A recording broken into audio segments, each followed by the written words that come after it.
Welcome to Hogwarts School of Witchcraft and Wizardry, where tonight we'll journey through magical corridors, enchanted classrooms, and the peaceful grounds of the castle.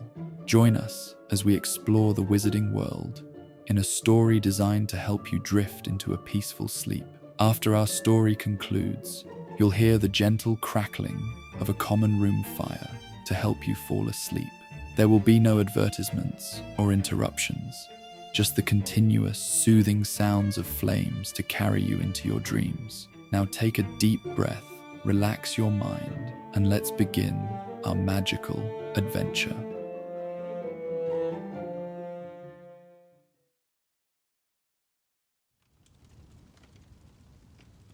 Tucked beneath the grand staircase of Hogwarts, in a forgotten corner where the shadows grew soft and warm, there existed a small alcove that few students ever noticed. The entrance was concealed behind a tapestry depicting a seemingly unremarkable scene of medieval wizards tending to their gardens.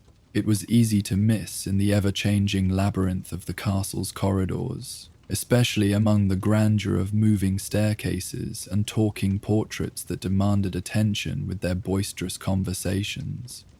Eliza Wright, a first-year Ravenclaw with perpetually ink-stained fingers and a quiet demeanor, had only discovered the alcove by chance. It was during one of those restless October nights when sleep danced just beyond her reach and the dormitory's stillness felt more suffocating than peaceful. Her mind, always churning with questions about this new magical world she'd entered, wouldn't allow her the refuge of slumber. 3 months into her education at Hogwarts, and Eliza still found herself overwhelmed by the sheer magnitude of magic that surrounded her. Being Muggle-born meant every day brought new wonders, but also new confusions and occasionally deep loneliness.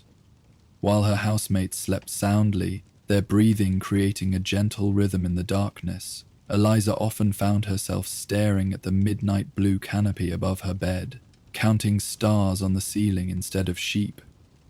On this particular night, she had slipped from her bed, feet finding their way into worn slippers, and draped her school robe over her nightgown. The common room was deserted at this late hour, the embers in the fireplace casting a dim glow over scattered parchments and forgotten quills. The bronze eagle knocker gave her a knowing look as she passed through the door, but asked no riddle this time, perhaps understanding that some questions were better left for morning. Wandering the hallways after curfew was against the rules, of course, but Eliza had discovered that if she walked slowly, kept to the shadows, and avoided the known patrol routes of prefects and professors, she could enjoy moments of solitude in the otherwise bustling castle. She hadn't intended to wander far from Ravenclaw Tower, but the castle sometimes seemed to have ideas of its own. The grand staircase was particularly beautiful at night, with its floating candles dimmed to a soft glow and the portraits snoozing in their frames. Eliza paused on a landing, watching as a staircase above her shifted slowly into a new position, the sound of stone grinding against stone, oddly soothing in the silence. It was then that a strange flicker of light caught her attention, not from above, but from below, behind a tapestry that seemed to be moving slightly, as though disturbed by a breeze where no breeze should exist. Curiosity, that Ravenclaw trait that both defined and occasionally endangered her, pulled Eliza toward the tapestry. Her fingers, hesitant at first, brushed against the worn fabric, feeling the slight warmth that emanated from behind it. With a gentle pull, the tapestry moved aside, revealing a narrow opening in the stone wall. "Lumos," she whispered, and the tip of her wand illuminated, casting a blue-white glow that revealed a short passageway leading to what appeared to be a small room. The passage was just tall enough for her to walk through without stooping, though an adult would need to bend significantly. The walls were smooth stone, worn by what must have been centuries of touch, and surprisingly warm beneath her fingertips. As she stepped further into the passage, Eliza noticed that she no longer needed her wand light. A gentle golden glow spilled from the room ahead, inviting her forward. Her heart quickened with both apprehension and excitement. In a magical castle, discoveries could be wondrous or dangerous, often both at once. The passage opened into a circular alcove no larger than her dormitory bathroom. The ceiling was domed with intricate carvings spiraling outward from its center like frozen ripples in a stone pond. The floor was covered in a faded circular rug, its pattern barely discernible after what must have been centuries of use, though it still felt soft beneath her slippered feet. But it was what stood at the center of the room that truly captured Eliza's attention. A single candle on a simple bronze stand. Its flame burned steadily, neither flickering nor smoking, casting a warm golden light that somehow reached every corner of the alcove without creating harsh shadows. The candle itself seemed untouched by time. No wax had melted down its sides, no sign that it had ever been shorter or would ever burn out. The air in the alcove felt different, somehow heavier yet easier to breathe. It smelt faintly of parchment, cedarwood, and something else Eliza couldn't quite identify, perhaps time itself, if time had a scent. Most remarkable of all was the silence. The ever-present sounds of the castle, distant footsteps, the whispers of portraits, the occasional hoot of an owl, all faded away once she stepped fully into the alcove. It was as though she had entered a space between moments, where time moved differently. Around the walls were carved stone benches, their edges softened by centuries of students sitting, just as Eliza did now, lowering herself onto the nearest one. The stone was warm, almost like it had absorbed the candle's heat for hundreds of years. She stared at the unwavering flame, mesmerized by its steady glow. In a school where staircases moved, paintings talked, and ghosts floated through walls, this unassuming candle that simply burned without changing felt like the most curious magic of all. "You're not supposed to exist," she whispered to the flame, her voice sounding different in the absolute stillness of the alcove. Gamp's law of elemental transfiguration says you can't create energy from nothing. You should have burned out centuries ago. The candle, of course, did not respond, but as Eliza watched, she could have sworn the flame bent slightly toward her, as though acknowledging her presence. She smiled at the thought. Even after 3 months at Hogwarts, she still sometimes caught herself attributing consciousness to magical objects. Not that she was entirely wrong to do so. In a castle where suits of armor sometimes sang Christmas carols, and the Sorting Hat composed new songs each year, Eliza wasn't sure how long she sat there, watching the unwavering flame. Time seemed irrelevant in this quiet space. She found her thoughts, usually racing and tumbling over each other, settling into a gentle stream. The homesickness that had been her constant companion since September seemed to recede, replaced by a sense of belonging she hadn't expected to find in a hidden alcove at midnight. "I should go before I'm missed," she finally said, though she doubted anyone would notice her absence from her bed at this hour. Still, she had transfiguration first thing in the morning, and Professor McGonagall had little patience for students nodding off during her lectures. As she rose to leave, the candle's flame suddenly flickered, the first movement she had seen from it. The flicker wasn't random. It bent deliberately toward her, then away, then toward her again, almost like a goodbye wave. Eliza blinked, certain she was imagining things, but the flame had already returned to its steady, unwavering burn. "Good night," she whispered, feeling only slightly foolish for addressing a candle. Then she slipped back through the passage and let the tapestry fall closed behind her. The journey back to Ravenclaw Tower was blessedly uneventful, and soon Eliza was climbing back into her bed, her mind finally quiet enough for sleep to find her. Her last thought before drifting off was that she would return to the alcove tomorrow night, if she could find it again. In the weeks that followed, the candle's alcove became Eliza's sanctuary. She returned almost every night, slipping away from her dormitory when sleep proved elusive, which was often. Sometimes she brought a book, reading by the steady golden light that never seemed to strain her eyes.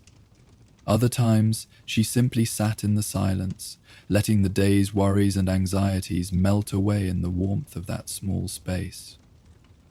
It was during her 5th visit that she first noticed the candle's flame responding to her.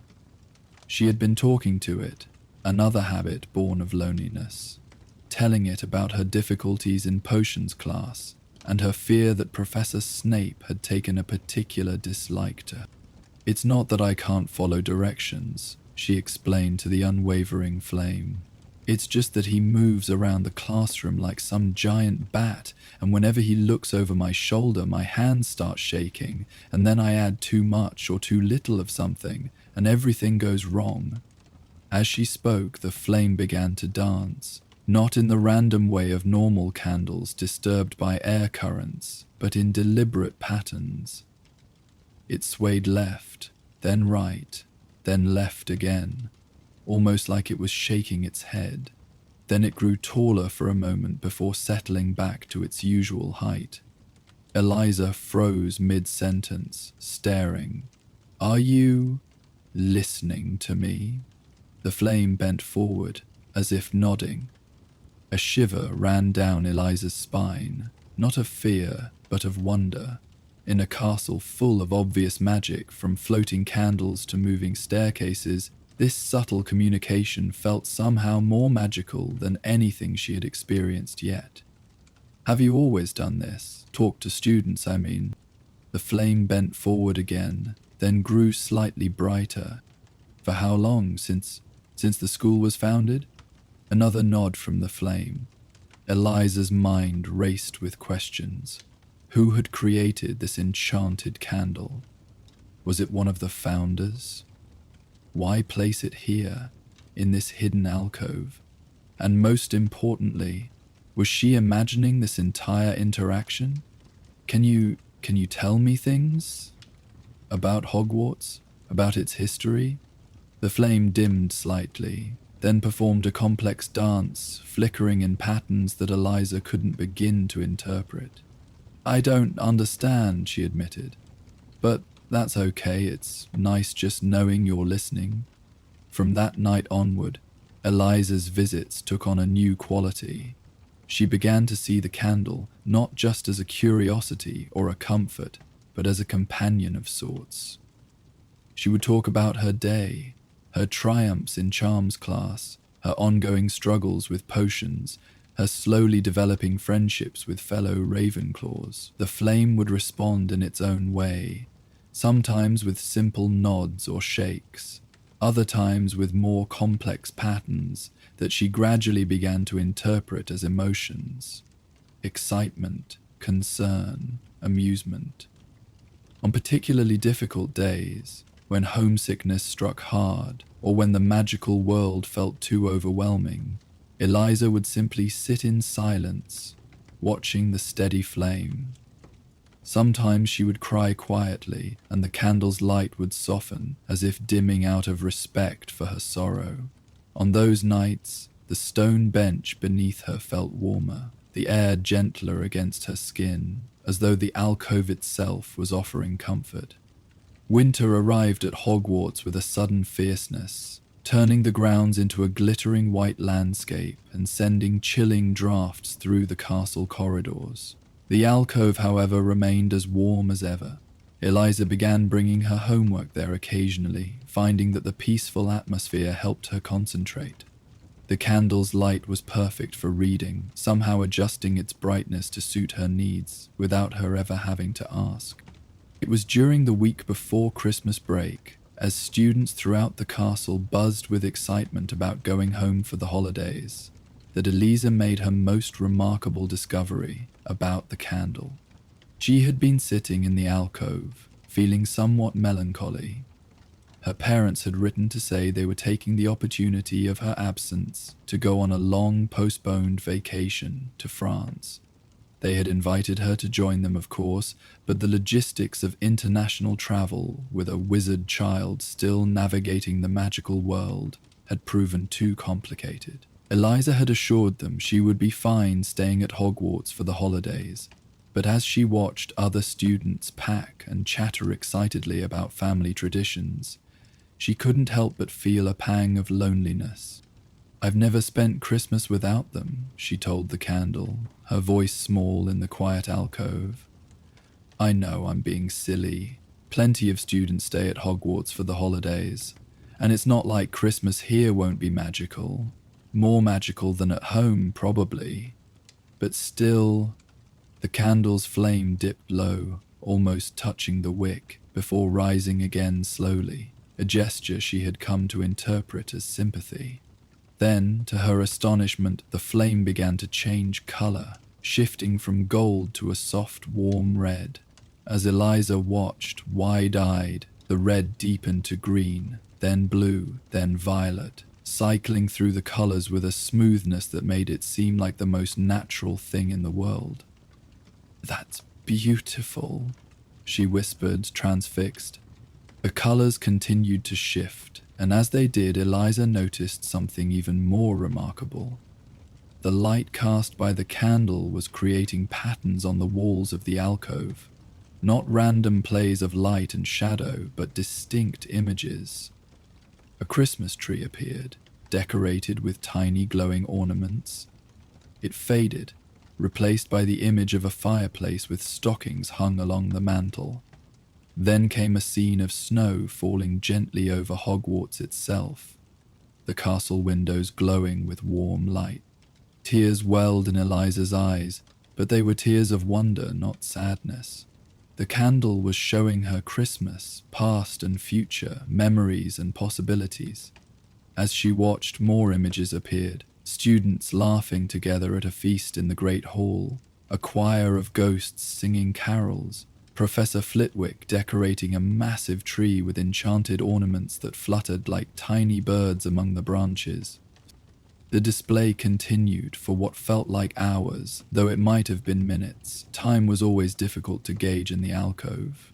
Eventually, the light returned to its usual golden glow, the images fading from the walls. Eliza sat in stunned silence, trying to process what she had witnessed. "Thank you," she finally managed, her voice thick with emotion. "I don't know how you did that, or even what you are, really, but thank you." The flame bent forward in its approximation of a nod, then performed a little dance that Eliza had come to recognize as the candle's equivalent of a smile. The Christmas holidays came, and though most students departed on the Hogwarts Express, Eliza found she wasn't as alone as she had feared. A handful of other students from various houses had remained behind, including 2 fellow first years who invited her to join them for snowball fights on the grounds and explorations of the less traveled corridors of the castle. Still, each night Eliza found her way back to the alcove, sharing stories of her day with the candle. On Christmas Eve, she even brought a small gift, a handmade paper star that she had charmed with Professor Flitwick's help to glow softly with its own light. She placed it on the floor near the candle stand, feeling slightly foolish, but also certain that the gesture would be understood. "Happy Christmas," she said. "I know you're probably as old as Hogwarts itself, so this isn't much, but I wanted to give you something. You've made this place feel like home to me." The candle's flame burned brighter for a moment, then performed its most complex dance yet, flickering and swaying in patterns that somehow conveyed pure joy. Then, to Eliza's amazement, the light expanded outward, filling the entire alcove with a gentle golden glow that seemed to embrace her like a hug. The paper star rose from the floor, floating gently to rest on the stone shelf circling the room, where it continued to emit its own soft light, now pulsing gently in rhythm with the candle's flame. That night, Eliza stayed longer than usual, wrapped in the comforting glow of the candle's magic. When she finally returned to her dormitory, she slept more peacefully than she had since arriving at Hogwarts. As winter gave way to spring, Eliza continued her nightly visits, though they became less frequent as her friendships with fellow students deepened and her confidence in her classes grew. Still, at least once a week, she would slip away to spend time with the candle that had become her first true friend at Hogwarts. One April evening, while studying for her end-of-year exams, Eliza came across a passage in Hogwarts A History that made her heart skip a beat. Among the lesser-known enchantments of the castle is the Founder's Flame, a single candle said to have been lit by all 4 founders together on the day Hogwarts welcomed its first students. According to legend, each founder imbued the flame with a portion of their essence: Gryffindor's courage, Hufflepuff's loyalty, Ravenclaw's wisdom, and Slytherin's cunning, creating a living memory of their shared vision for the school. The candle was placed in a hidden sanctuary somewhere within the castle walls, accessible only to those who truly needed its guidance. While many historians dismiss this as mere myth, occasional accounts throughout the centuries speak of students discovering a never-extinguishing candle that seemed to listen and respond with displays of magical light. Eliza's hands trembled as she read the passage again and again. The Founder's Flame. She had been sitting with a piece of living history, a direct connection to the 4 greatest witches and wizards of their age. Questions bubbled up inside her. Why had the alcove revealed itself to her? What did it mean that the candle communicated with her? Was she somehow special, or just lucky? That night, she practically ran to the alcove, the book clutched tightly against her chest. The tapestry moved aside at her touch, the passage welcoming her with its familiar warmth. When she entered the circular room, the candle's flame bent toward her in greeting, and she could have sworn it burned a little brighter, as if pleased to see her.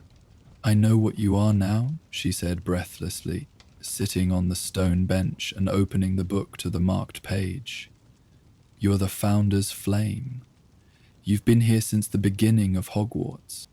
The flame danced in confirmation, performing an elaborate swirl that somehow conveyed pleasure at being recognized. "But why me?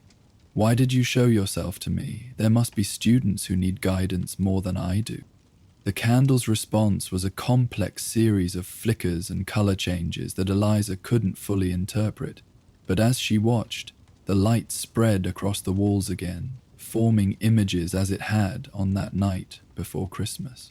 This time, however, the pictures were of Eliza herself, arriving at Hogwarts, looking small and uncertain, sitting alone at meals during her first weeks, practicing spells with fierce determination despite her frequent failures, and finally finding the alcove for the first time, her face lighting up with wonder as she discovered the candle. The message wasn't entirely clear, but Eliza thought she understood. The alcove hadn't revealed itself to her because she was special or chosen.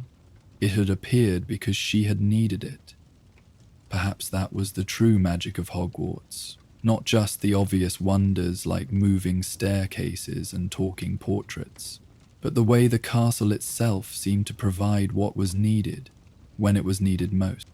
"Thank you," she said simply when the images faded, "for being here, for listening." The flame bent forward in acknowledgement, then resumed its steady burn, filling the alcove with warm, golden light. As the school year drew to a close, Eliza found herself visiting the alcove less frequently, not because she had lost interest, but because she no longer needed its comfort quite so desperately. She had found her place at Hogwarts, making friends in all 4 houses, excelling in her classes, yes, even potions eventually, and beginning to feel like she truly belonged in the magical world. On her last night before boarding the Hogwarts Express to return home for the summer, Eliza made one final visit to the alcove. The candle greeted her with its usual dance, but there was something different about its movement, a hint of sadness, perhaps, or simply acknowledgement that their nightly visits were coming to an end. "I'm not saying goodbye," Eliza assured the flame as she settled onto the now familiar stone bench. "I'll be back next year, and maybe I'll need you again, or maybe I won't. But I'll visit either way, because you're my friend." The candle's flame grew brighter, its light warm and embracing. "I wanted to thank you," she continued, her voice soft in the stillness of the alcove. "When I first came to Hogwarts, everything was so overwhelming. I felt like I didn't belong here, like maybe there had been some mistake and I wasn't really meant to be a witch at all. But you helped me find my way, not just by listening, but by showing me that sometimes the most extraordinary magic is in the quietest places." The flame flickered in patterns Eliza had come to recognize as pleasure, then performed a new dance, rising high above the wick before settling back down, almost like a bow. Eliza sat in comfortable silence for a while longer, watching the steady flame and committing every detail of the alcove to memory: the worn stone floor, the faded circular rug, the domed ceiling with its spiral carvings, and of course, the simple bronze stand holding the eternal candle. Finally she stood, knowing she needed to finish packing before morning. "I'll see you next year," she promised, reaching out to touch the warm stone wall one last time. As she turned to leave, the candle's flame suddenly flared brilliantly, casting her shadow long against the wall. The light spread outward, forming one final image, a perfect rendering of Eliza as she was now, standing tall and confident, so different from the uncertain girl who had first stumbled upon the alcove months ago. Tears pricked at Eliza's eyes, but she was smiling as she stepped back through the passage and let the tapestry fall closed behind her. Summer passed in a blur of stories, shared with fascinated parents, and occasional letters exchanged with school friends. When September arrived and Eliza boarded the Hogwarts Express once more, she felt none of the trepidation that had plagued her the previous year, only excitement to return to the place that had become her second home. On her first night back, after the welcome feast and the sorting of new first years, Eliza slipped away from Ravenclaw Tower. Her feet remembered the path even after months away, leading her unerringly to the tapestry near the grand staircase. It moved aside at her touch, the passage beyond as warm and welcoming as ever. The candle's flame bent toward her as she entered the alcove, performing its joyful dance that so clearly said, "Welcome back." Eliza smiled, settling onto the stone bench with a contented sigh. "Hello, old friend," she said to the unwavering flame. "I have so much to tell you." And as the castle settled into the quiet rhythms of night around them, Eliza began to talk, and the candle that had burned since Hogwarts was founded continued its patient listening, its golden light filling the hidden alcove with warmth and magic and the simple comfort of belonging. The years passed, and Eliza's visits to the candle's alcove became a constant thread woven through her Hogwarts experience. She grew from a hesitant first year into a confident young witch, her Ravenclaw tie worn with pride and her mind ever hungry for new knowledge. Though she visited less frequently as the demands of upper years pressed upon her time, she never forgot the flame that had been her first friend at Hogwarts. In her 5th year, during the heightened pressure of OWL preparations, Eliza found herself drawn back to the alcove more regularly. The candle greeted her like an old friend each time, its flame dancing with what seemed like delight at her return. On particularly difficult nights, when her mind churned with potions, ingredients, and transfiguration theories, the alcove provided a sanctuary where time slowed and thoughts clarified. "I don't know how I'd manage without you," she confessed one evening in early spring, surrounded by textbooks and notes. "Everyone else is either panicking or pretending not to panic. Here I can just breathe." The candle's flame performed a gentle swirl, and Eliza smiled, understanding the unspoken reassurance. Over the years, she had grown increasingly adept at interpreting the flame's language of light and movement. What had once seemed like simple acknowledgement now revealed itself as complex communication, nuanced and thoughtful. As her final year at Hogwarts approached its end, Eliza found herself visiting the alcove almost nightly, reluctant to leave this sanctuary behind.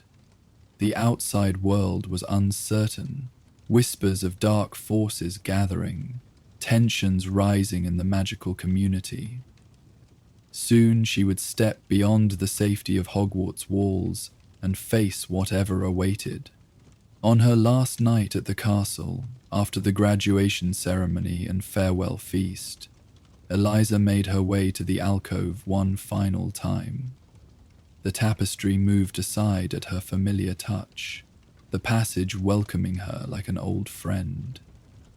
The candle's flame bent toward her as she entered, dancing with a mixture of joy and what seemed like sorrow. "I don't know when I'll be back," she admitted, settling onto the stone bench that had supported her through countless nights of study, reflection, and quiet companionship. "Or if I'll be back at all." The flame dimmed slightly, then rallied, performing a dance of reassurance that brought tears to Eliza's eyes. "You've been here for 1,000 years," she said with a watery smile. "I suppose a few more decades won't matter much to you." She sat in silence for a while, watching the steady flame and committing every detail of the alcove to memory. Her eyes traced the hundreds of names etched into the walls, generations of students who had found this place and left a piece of themselves behind. "I don't know how to say goodbye," she finally whispered. The candle's flame suddenly flared, filling the alcove with brilliant golden light. It spread across the walls, illuminating every name carved there, making them glow as if freshly etched.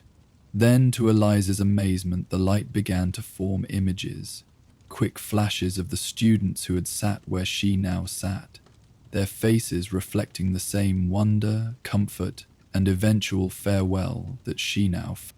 The message was clear. She was part of something larger, a chain of discovery and connection that stretched back to the founding of Hogwarts itself. And though she was leaving, a part of her would always remain here, just as the alcove and its eternal candle would always remain a part of her. When the light show finally faded, Eliza stood, touching the wall where her name was carved one last time. "Thank you," she said simply, knowing no other words could encompass all that this place had meant to her.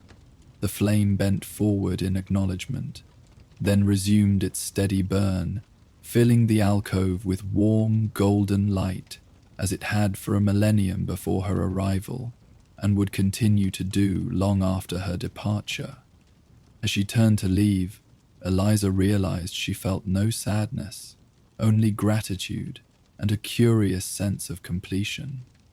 The alcove had appeared when she needed it most, offering solace and silent friendship through her most uncertain times. Now, as she prepared to face new uncertainties, she would carry its light with her. In the years that followed, as Eliza navigated the complex world beyond Hogwarts, becoming a researcher of ancient magical artifacts, traveling to distant lands, facing dangers and discoveries in equal measure, she often thought of the candle's alcove. On quiet nights, when memories of her school days surfaced, she would close her eyes and picture the steady flame, drawing comfort from the knowledge that it still burned beneath the grand staircase. waiting perhaps to offer its silent companionship to another lonely first year in need of magic's gentler side. 25 years later, on a crisp autumn evening, a tall woman with streaks of silver in her once dark hair walked the familiar corridors of Hogwarts. Professor Eliza Wright, recently appointed to teach history of magic following Professor Binns' long overdue retirement, moved with purpose toward a specific tapestry near the grand staircase. The tapestry looked exactly as it had in her mind all these years. Medieval wizards tending their gardens. The colors perhaps a bit more faded, but the scene unchanged. With a heart that quickened despite her outward calm, Eliza reached out and touched the worn fabric. It moved aside, revealing the narrow passage she remembered so well. The stone walls were still warm beneath her fingers as she made her way through, anticipation building with each step. Would it still be there? Would it remember her? The passage opened into the circular alcove, and Eliza's breath caught in her throat. There it stood at the center of the room, the bronze candle stand, the eternal flame burning steady and bright as if no time had passed at all. The room was exactly as she remembered. The domed ceiling with its spiral carvings, the faded circular rug, the stone benches worn smooth by centuries of students seeking solace. The candle's flame bent toward her immediately, performing a dance of such clear joy and welcome that tears sprang to Eliza's eyes. "Hello, old friend," she whispered, settling onto the familiar stone bench. "I've come home." And as the castle settled into the quiet rhythms of night around them, Professor Wright began to talk, sharing stories of the years that had passed and the journey that had led her back, while the candle that had burned since Hogwarts was founded continued its patient listening, its golden light filling the hidden alcove with warmth and magic, and the timeless comfort of belonging. Luna Evernite first heard the whispers 3 months into her first year at Hogwarts, on an evening when clouds parted to reveal a perfect full moon hanging like a silver coin in the autumn sky.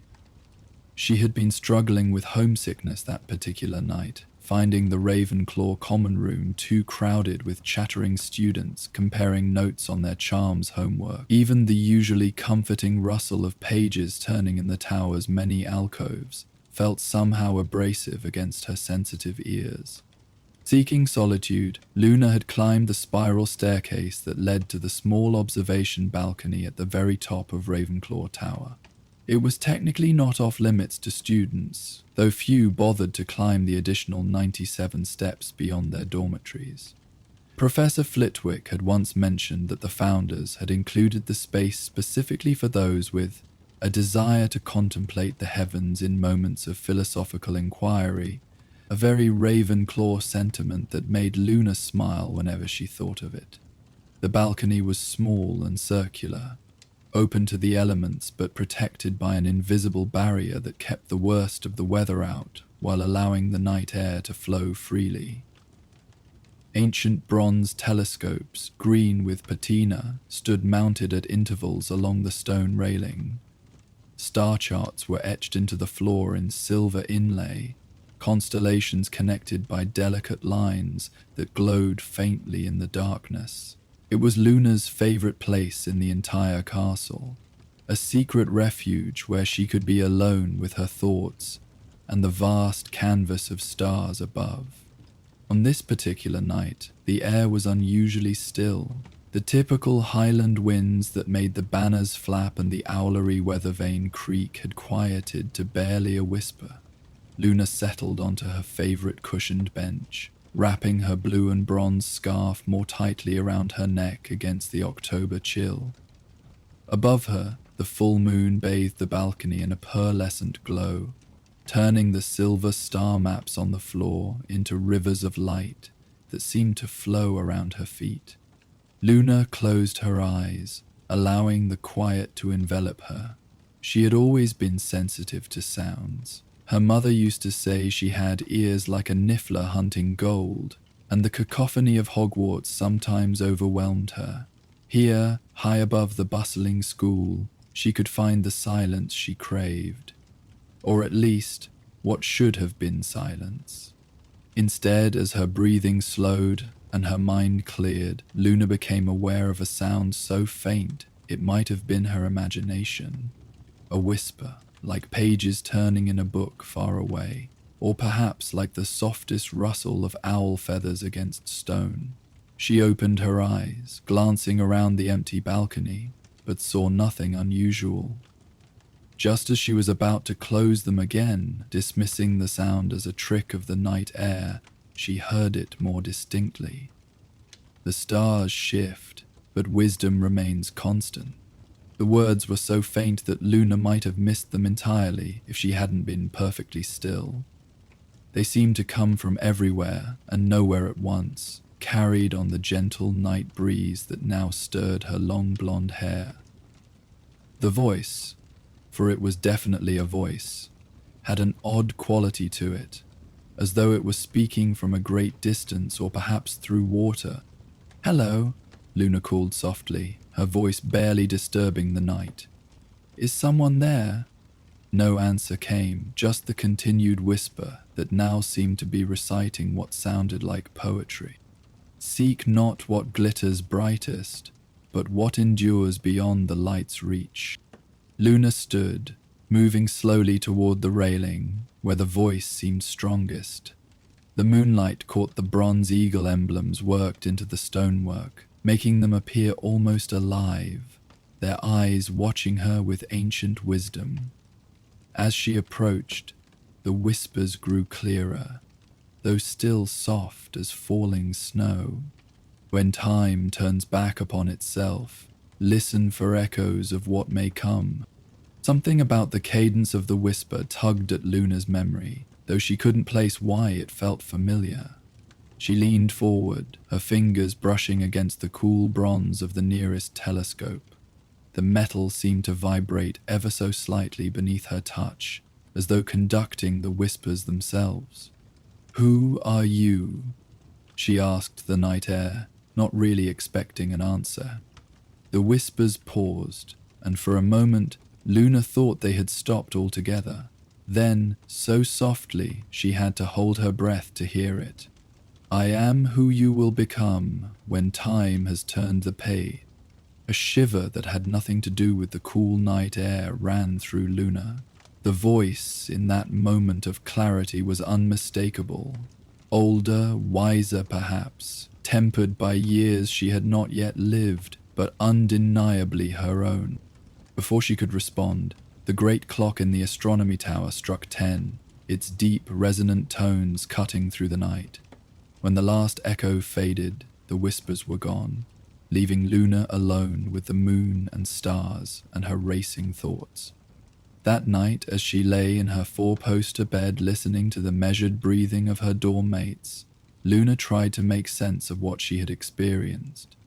Hogwarts was full of strange magic, moving staircases, talking portraits, ghosts that drifted through walls, but this felt different, more personal somehow, a mystery meant specifically for her. She resolved to return to the observation balcony during the next full moon, to see if the whispers would come again. With that decision made, she finally drifted off to sleep, her dreams filled with stars that spoke in her voice and bronze eagles that flew through time. The weeks that followed passed in a blur of classes, homework, and the general wonders of life at Hogwarts. Luna found herself watching the moon each night from her dormitory window, tracking its waning and waxing with unusual attention. Her roommates teased her gently about her moon gazing, assuming it was related to some obscure magical creature that only appeared during certain lunar phases. Luna didn't correct them. She wasn't sure she could explain what she was waiting for, even to herself. Finally, 29 days after her strange encounter, the full moon rose once more over the towers of Hogwarts. Luna had prepared carefully for this night, finishing her homework early and declining an invitation to join a study group in the common room. As twilight deepened into true night, she made her way up the spiral staircase to the observation balcony, her heart beating a little faster with each step. The night was different this time. Clouds raced across the sky, alternately revealing and concealing the full moon, while a brisk wind made the ancient stones of the tower creak and moan. Luna pulled her cloak tighter around her shoulders as she stepped onto the balcony, wondering if the conditions would affect whatever magic had brought the whispers before. For nearly an hour, she sat in patient silence, watching the cloudy sky and listening intently. Nothing came but the ordinary sounds of the night, the distant hoot of owls, the flutter of bat wings, the occasional shout or laugh carried up from the grounds far below. Luna felt a pang of disappointment, though she told herself it had been foolish to expect the experience to repeat itself. Just as she was about to give up and return to the warmth of the common room, the clouds parted. Moonlight flooded the balcony, turning the bronze telescopes to silver and the star maps on the floor to flowing rivers of light.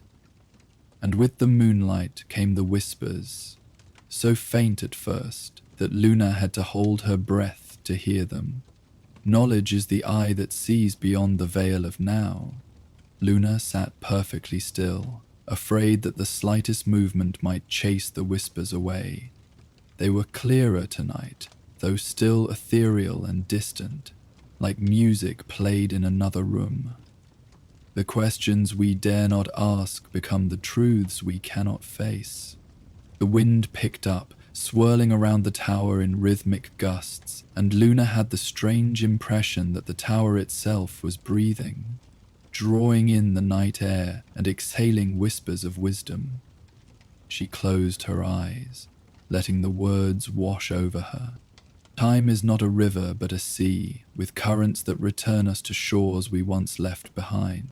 It's you again, isn't it? Luna spoke quietly to the night. My future self. The whispers paused, as though considering her words. When they resumed, they were closer somehow, more distinct. I am what you may become, one path among many, but the one on which I found myself. Luna opened her eyes, staring out at the moonlit landscape of the Hogwarts grounds stretching away below the tower. Why can I hear you? Is it some kind of magic? The whispers seemed to laugh, a sound like wind chimes in a gentle breeze. Magic is just another word for mysteries we've partially solved. Ravenclaw Tower has stood for 1,000 years, collecting questions and answers like a library collects books. On nights when the moon is full and the veil between times grows thin, those who listen with open hearts may hear what the tower has gathered. But why your voice, my voice? Luna asked, her fingers tracing the silver lines of the constellation Lyra etched into the floor beside her. Because you asked a question of the Eagle Knocker today and answered with silence, did you not? Luna blinked in surprise.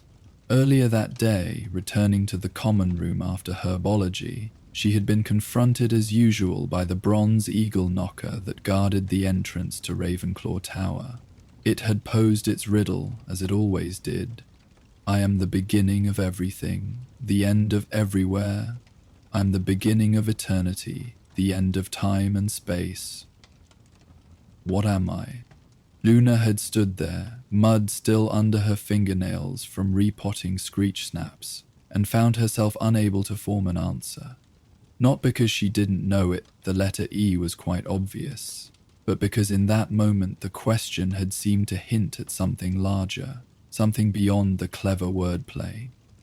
She had remained silent, contemplating the nature of beginnings and endings, until another student had come along and answered correctly, allowing them both to enter. Yes, she admitted to the whispering voice. I did, but I didn't know that would summon you, or whatever this is. Not summon, the whispers corrected gently. Invite. The tower recognizes those who understand that sometimes the deepest answers lie in silence. It offers them a gift, a chance to converse across the boundaries of time. Luna considered this, wrapping her mind around the concept like a difficult arithmancy problem. So anyone who answers the knocker with silence during a full moon might hear whispers, their own future selves. Only those who truly listen, came the reply. Many hear, but few listen. You have always had that gift. A cloud passed over the moon, dimming the silver light that bathed the balcony. The whispers grew fainter, fading like mist in morning sun. "Wait," Luna called, suddenly afraid that her future self would vanish before she could ask the questions burning in her mind. Will I be happy? Will I find friends here who understand me? Will I... But the whispers had already faded to the barest suggestion of sound, leaving only, "The answers you seek are already taking root within you. Listen to your own wisdom, Luna." I did. And then they were gone, leaving Luna alone with the wind and stars. She remained on the balcony for some time afterward, turning the conversation over in her mind, examining it from all angles like a complex magical object. Had she truly spoken with her future self? Or was it some other magic at work? And what did it mean that the answers she sought were already taking root within her? As the night grew colder and the moon climbed higher, Luna finally descended the spiral staircase back to the warmth of the common room. She found it nearly empty, just a few seventh years hunched over their NAU preparations, and a second year asleep on one of the blue velvet couches, an open Transfiguration textbook rising and falling on his chest with each breath. Luna curled up in a window seat, gazing out at the moonlit grounds, her mind still full of whispers and questions. If the tower truly allowed conversation across time, then perhaps her future self had once sat exactly where she sat now, wondering about the strange encounter on the observation balcony. The thought made her smile, a perfect loop of experience, like the Ouroboros symbol Professor Vector had shown them in their introduction to magic. In the days that followed, Luna found herself paying closer attention to the bronze eagle knocker that guarded Ravenclaw Tower. Its riddles, which she had previously treated as mere puzzles to be solved, now seemed weighted with deeper significance. She began to take her time answering, contemplating each question not just for its solution, but for what it might reveal about the nature of knowledge and understanding. The eagle noticed the change. One evening, after Luna had spent nearly 5 minutes considering its riddle about a box without hinges, key, or lid, yet with golden treasure inside, it spoke to her after she finally answered correctly. "An egg, of course." "Curious," it said, its metallic voice somehow warmer than usual. "Most rush to answer, seeing only the barrier I represent, not the invitation I offer." Luna looked up at the eagle, seeing it with new eyes. An invitation to what? The eagle's bronze beak curved in what might have been a smile. To pause, to think, to remember that the journey to knowledge is as valuable as the destination. The door swung open, but the eagle added, "The tower has many secrets for those who take time to listen."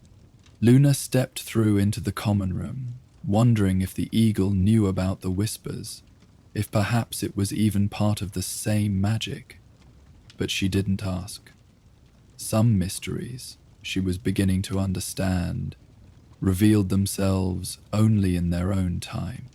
As the school year progressed, Luna continued her monthly visits to the observation balcony during the full moon. Sometimes the whispers came, sometimes they didn't, but when they did, Luna treasured each cryptic conversation with her future self.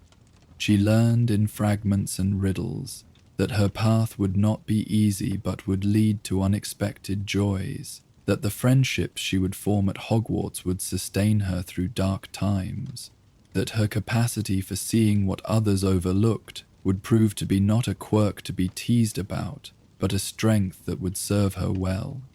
"Will I ever understand why I can hear you?" she asked during one such conversation, as spring blossoms scented the night air. "Understanding comes in its own time, like the blooming of dirijo plums," her future self replied, the voice somehow both amused and wise.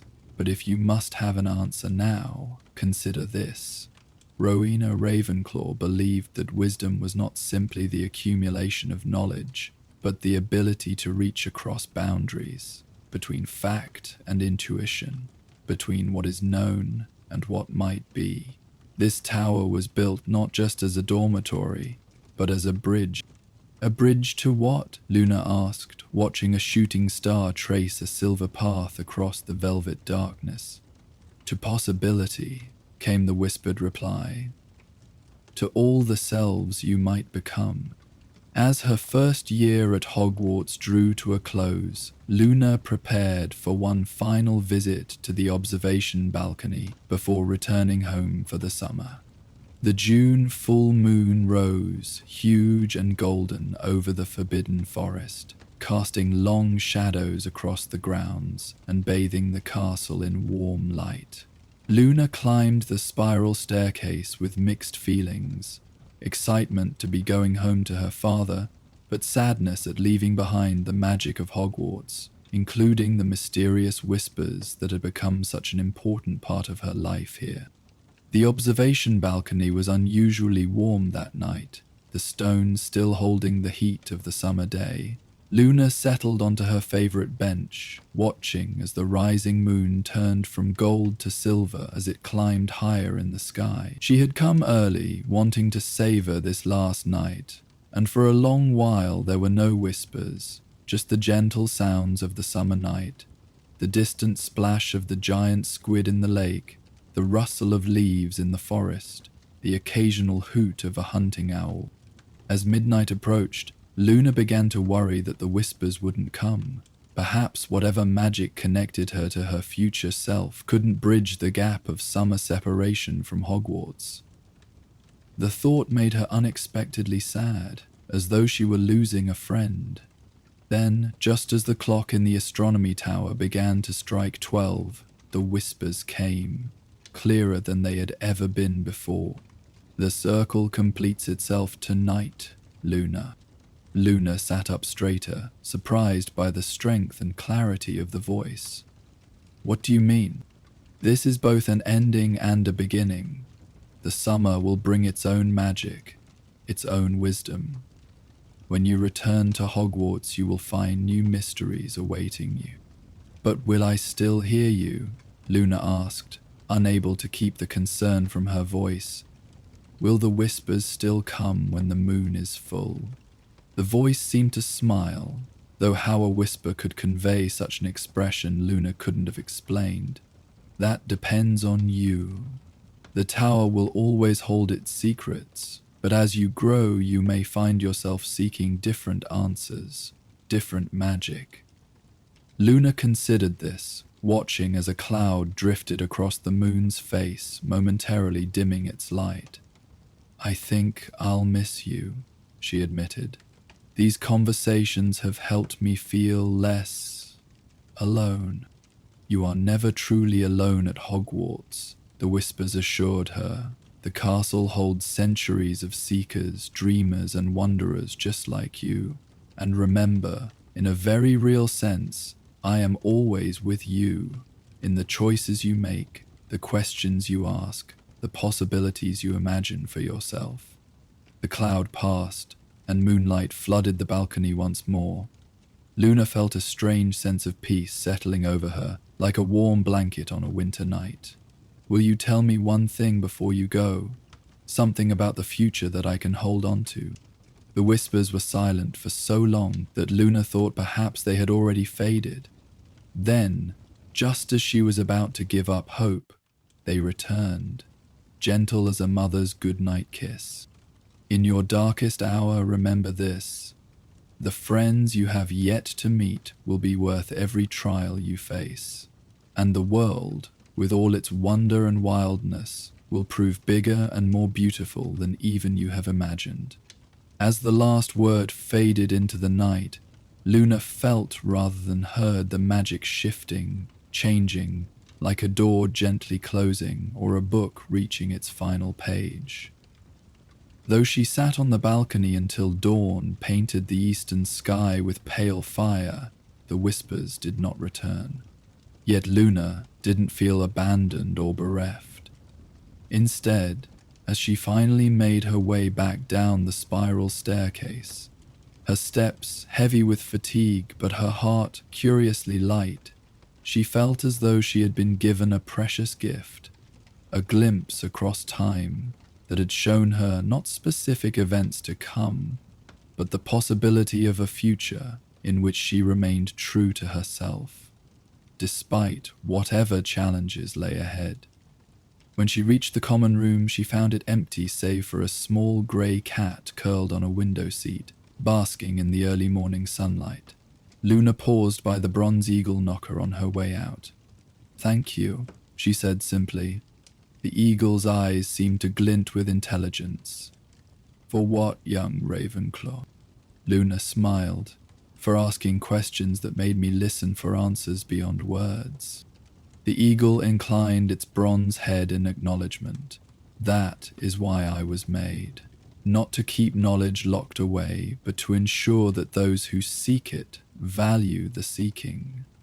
As Luna made her way down the main staircase toward the great hall and breakfast, she felt different somehow. Not older exactly, but perhaps a little wiser.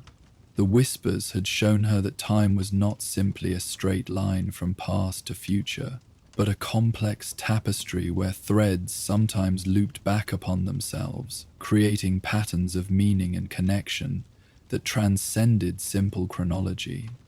Whatever the coming years might bring, whatever joys and sorrows, discoveries and losses lay ahead, Luna now carried within her the quiet certainty that she was on a path that would lead her to become someone she could respect, someone whose wisdom might one day reach back across time to offer comfort and guidance to a younger self in need.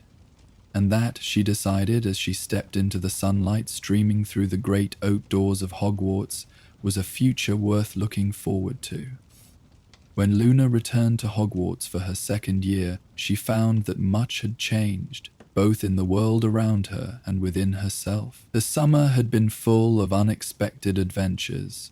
An expedition with her father to the remote highlands of Scotland in search of the elusive blibbering humdinger, a chance encounter with a retired wand maker who taught her about the magical properties of different woods, and long, peaceful days spent by the stream near her home, reading and dreaming and growing in ways both visible and invisible.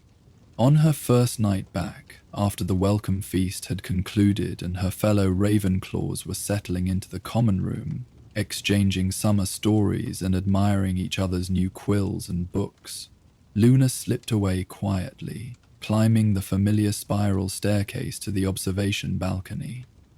The moon was just past half, its light softer and more diffuse than during her previous visits, but the star-etched floor still gleamed with enough silvery illumination to guide her step.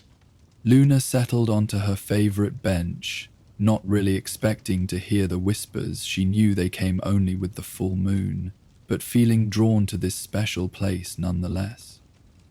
The night was cool, the first hint of autumn crispness touching the air, and the sky was remarkably clear, stars scattered across the darkness like spilled diamonds. As she sat in peaceful silence, Luna reflected on all she had learned from her conversations with her future self during the previous year. The insights hadn't been the sort found in textbooks or taught in classrooms, no spell instructions or potion recipes or historical dates, but something more elusive and perhaps more valuable, glimpses of wisdom that she might one day grow into if she remained true to her path. Lost in these thoughts, Luna almost missed the soft sound that suddenly drifted on the night breeze. Not a whisper this time, but a gentle humming, like a lullaby remembered from early childhood. She straightened, listening intently, trying to locate the source of the melody. It seemed to be coming from one of the bronze telescopes, the largest one positioned to face east across the lake and forest. Luna approached it cautiously, the humming growing slightly louder with each step. When she placed her hand on the cool metal, the vibrations of the sound traveled up her arm, making her fingertips tingle with a strange, not unpleasant sensation. "Hello," she said softly, uncertain if she was addressing her future self, the telescope, or the tower itself. The humming paused, then resolved into words, still musical but now distinct. "The seeker returns, with summer's growth upon her." The voice was not Luna's own this time, but belonged to someone else entirely, a woman by the sound of it, with a lilting accent that reminded Luna of the way Professor Flitwick spoke when reciting ancient incantations. "Who are you?" Luna asked, keeping her hand on the telescope, feeling the words as much as hearing them. "Tom who once stood where you stand, watching the same stars through different eyes." The voice was warm, almost amused. "The tower remembers all its children, little eagle." Luna's mind raced with possibilities. Was this another student from another time? A former Ravenclaw reaching back across the years, just as her future self had done? "Are you from the past?" she ventured. The melodic laugh that answered seemed to dance on the night air. "Past and future are reflections in the same mirror, young one. I am from a time before yours, yes, though not as far back as you might imagine." "Were you a student here?" Luna asked, her natural curiosity overcoming her initial surprise. "Indeed. I walked these halls, answered the eagle's riddles, gazed through this very telescope at stars that remain constant while our brief lives flicker and fade." There was a touch of melancholy in the voice now, though it remained melodious. "The tower chose to share your whispers with me, just as it now shares mine with you." Luna considered this new twist in the magic of Ravenclaw Tower. So it's not just a connection to our own future or past selves? The tower can connect different people across time? Those with questions that echo one another, yes. Those who seek wisdom rather than mere knowledge. The voice grew thoughtful. "I believe Rona herself built this magic into the tower, a way for her students to learn from each other across the centuries, to ensure that hard-won wisdom would never be truly lost." Luna looked up at the star-filled sky, imagining generations of Ravenclaws standing where she now stood, asking questions of the night, listening for whispers carried on the wind. The idea filled her with a profound sense of connection, of belonging to something that stretched far beyond her own small life. "What's your name?" she asked finally. "When were you at Hogwarts?" The voice hesitated, then replied with careful precision. "Names have power, young eagle, and specific knowledge of the future, or in your case the past, can sometimes be a burden rather than a gift. Let us say simply that I studied at Hogwarts during a time of great change in the wizarding world, and that I found, as you seem to be finding, that the most valuable lessons often came from sources outside my textbooks." Luna accepted this with the same equanimity with which she accepted most of life's mysteries. "Well, it's nice to meet you anyway. I'm Luna." "I know," the voice said, and Luna could hear the smile in it. "The tower has shared much of your journey with me, your conversations with your future self, your growing understanding of the deeper magic at work here." "Why can I hear you tonight?" Luna asked, gesturing at the half-moon hanging above them. "I thought the whispers only came with the full moon. The magic grows stronger with your understanding of it," came the reply. "As you learn to truly listen, the barriers between times thin, allowing connection even when conditions are not ideal. Though I suspect this particular night has its own significance." Luna considered this, mentally calculating the date. It's the equinox tomorrow, she realized. Equal day and night. A balance point. Indeed, thresholds between states have their own power. Twilight, equinox, shoreline, doorway. Magic gathers at such places, pooling like water in the low places of the world. The voice grew softer, more distant. I must go soon, but I wish to tell you that you are not alone in your conversations with the tower. Others have walked this path before you, and others will follow after. Luna felt a curious mix of emotions, wonder at this new aspect of the tower's magic, gratitude for the connection, and a tinge of sadness that the conversation would soon end. Will I hear you again, or others like you? That depends on many factors. The questions you ask, the silence with which you sometimes answer, the alignment of time and circumstance. The voice was fading now, becoming harder to distinguish from the gentle night breeze. But know this, Luna, wisdom shared is never truly lost. It remains in the stones of the tower, in the bronze of this telescope, in the very air that carries our words to each other across the boundaries of time. Luna kept her hand on the telescope, trying to hold on to the connection for as long as possible. Thank you, she said simply, for talking with me, for reminding me I'm part of something larger.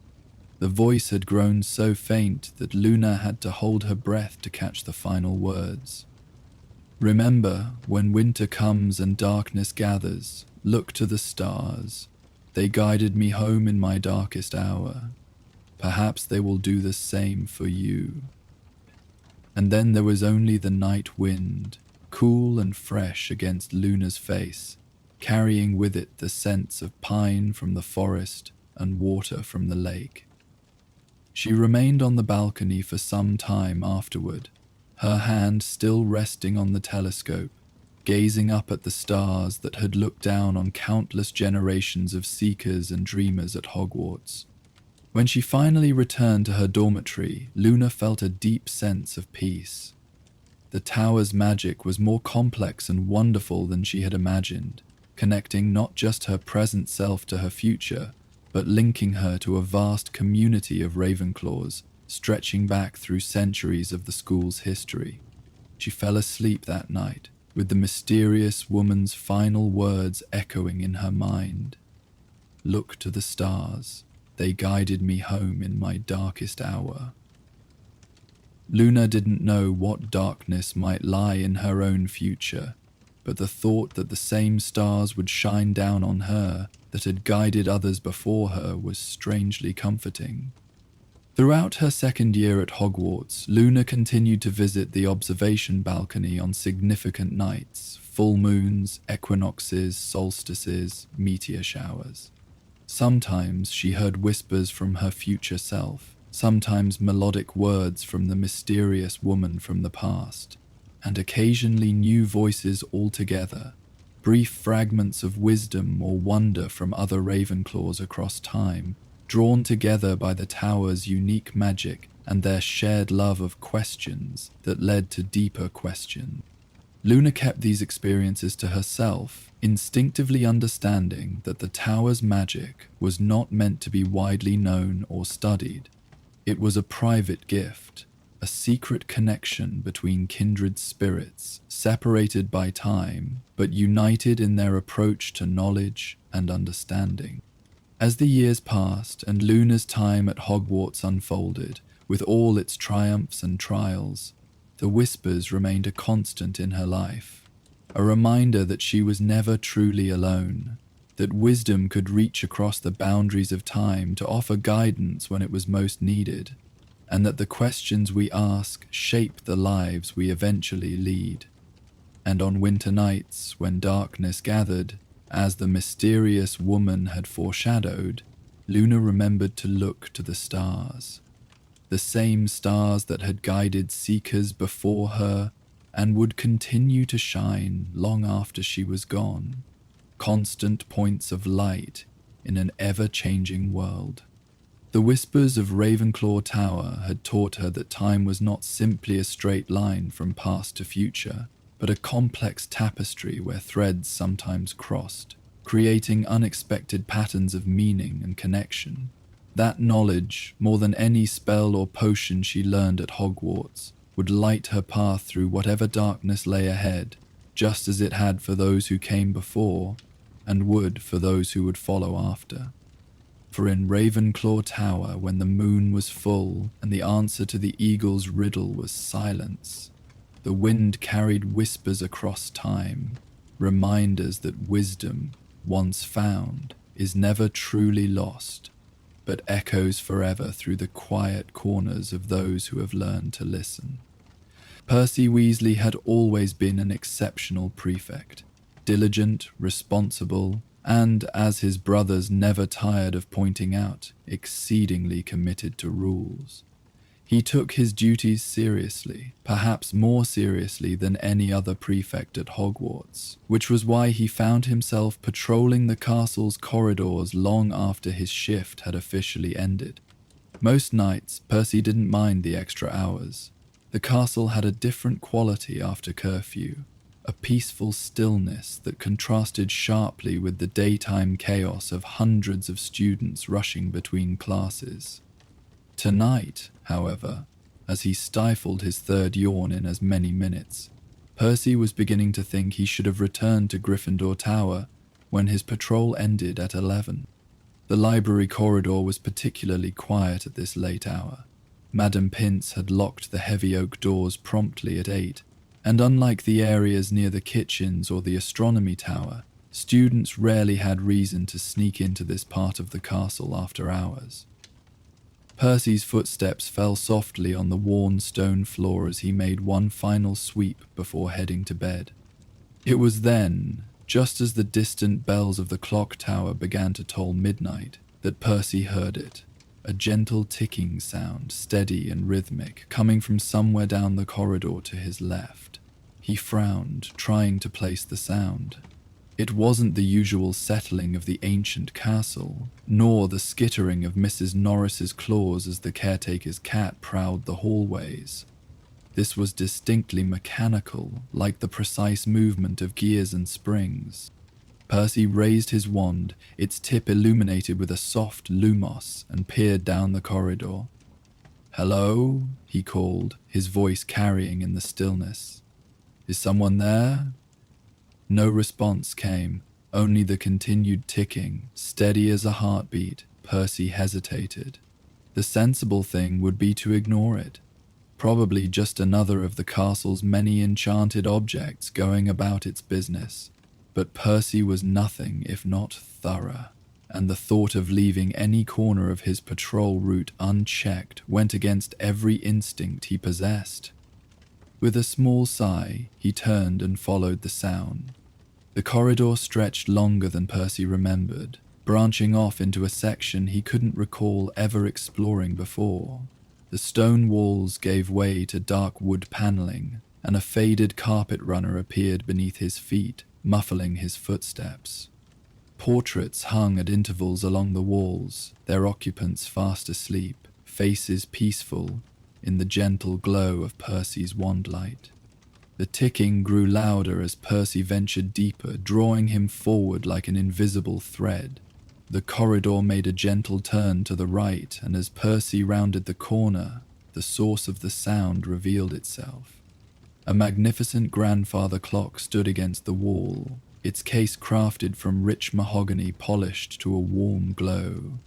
Intricate carvings adorned its surface, vines and leaves that seemed to subtly shift and move in the wand light, though Percy was sure it must be a trick of the shadows. The clock's face was a work of art in itself, with celestial bodies painted in gold and silver around its circumference, and hands of delicately wrought bronze pointing precisely to midnight. Percy approached slowly, drawn by the clock's beauty and the peculiar sense that it was somehow more present, more real than its surroundings. The corridor around him felt increasingly dreamlike, the sound of his footsteps stretching and softening like echoes underwater. the air thickening, as though time itself were being pulled like taffy. When he stood before the clock, close enough to see his reflection distorted in its polished pendulum, Percy noticed something odd. Though the clock was clearly ticking, he could hear it, feel it somehow in his very bones. The pendulum wasn't swinging, the hands weren't moving. Yet the ticking continued, steady and soothing. "Curious," Percy murmured, his voice sounding distant to his own ears. He raised his hand, hesitated, then gently touched the clock's case. The wood felt warm beneath his fingertips, almost alive, and for a brief moment Percy could have sworn he felt a pulse beneath the polished surface, perfectly synchronized with the ticking. As the final bell of midnight faded into silence throughout the rest of the castle, something extraordinary happened. The clock's ticking, rather than stopping, deepened, its rhythm slowing until each tick stretched for seconds, resonating through the corridor like gentle waves lapping at a shore. The very air seemed to thicken further, becoming rich and heavy as honey, and Percy found his thoughts slowing to match the clock's new rhythm. The portraits on the walls, which had been sleeping peacefully, now stirred in slow motion. An elderly wizard in one frame lifted his hand in languid greeting, a smile spreading across his face with gentle deliberation.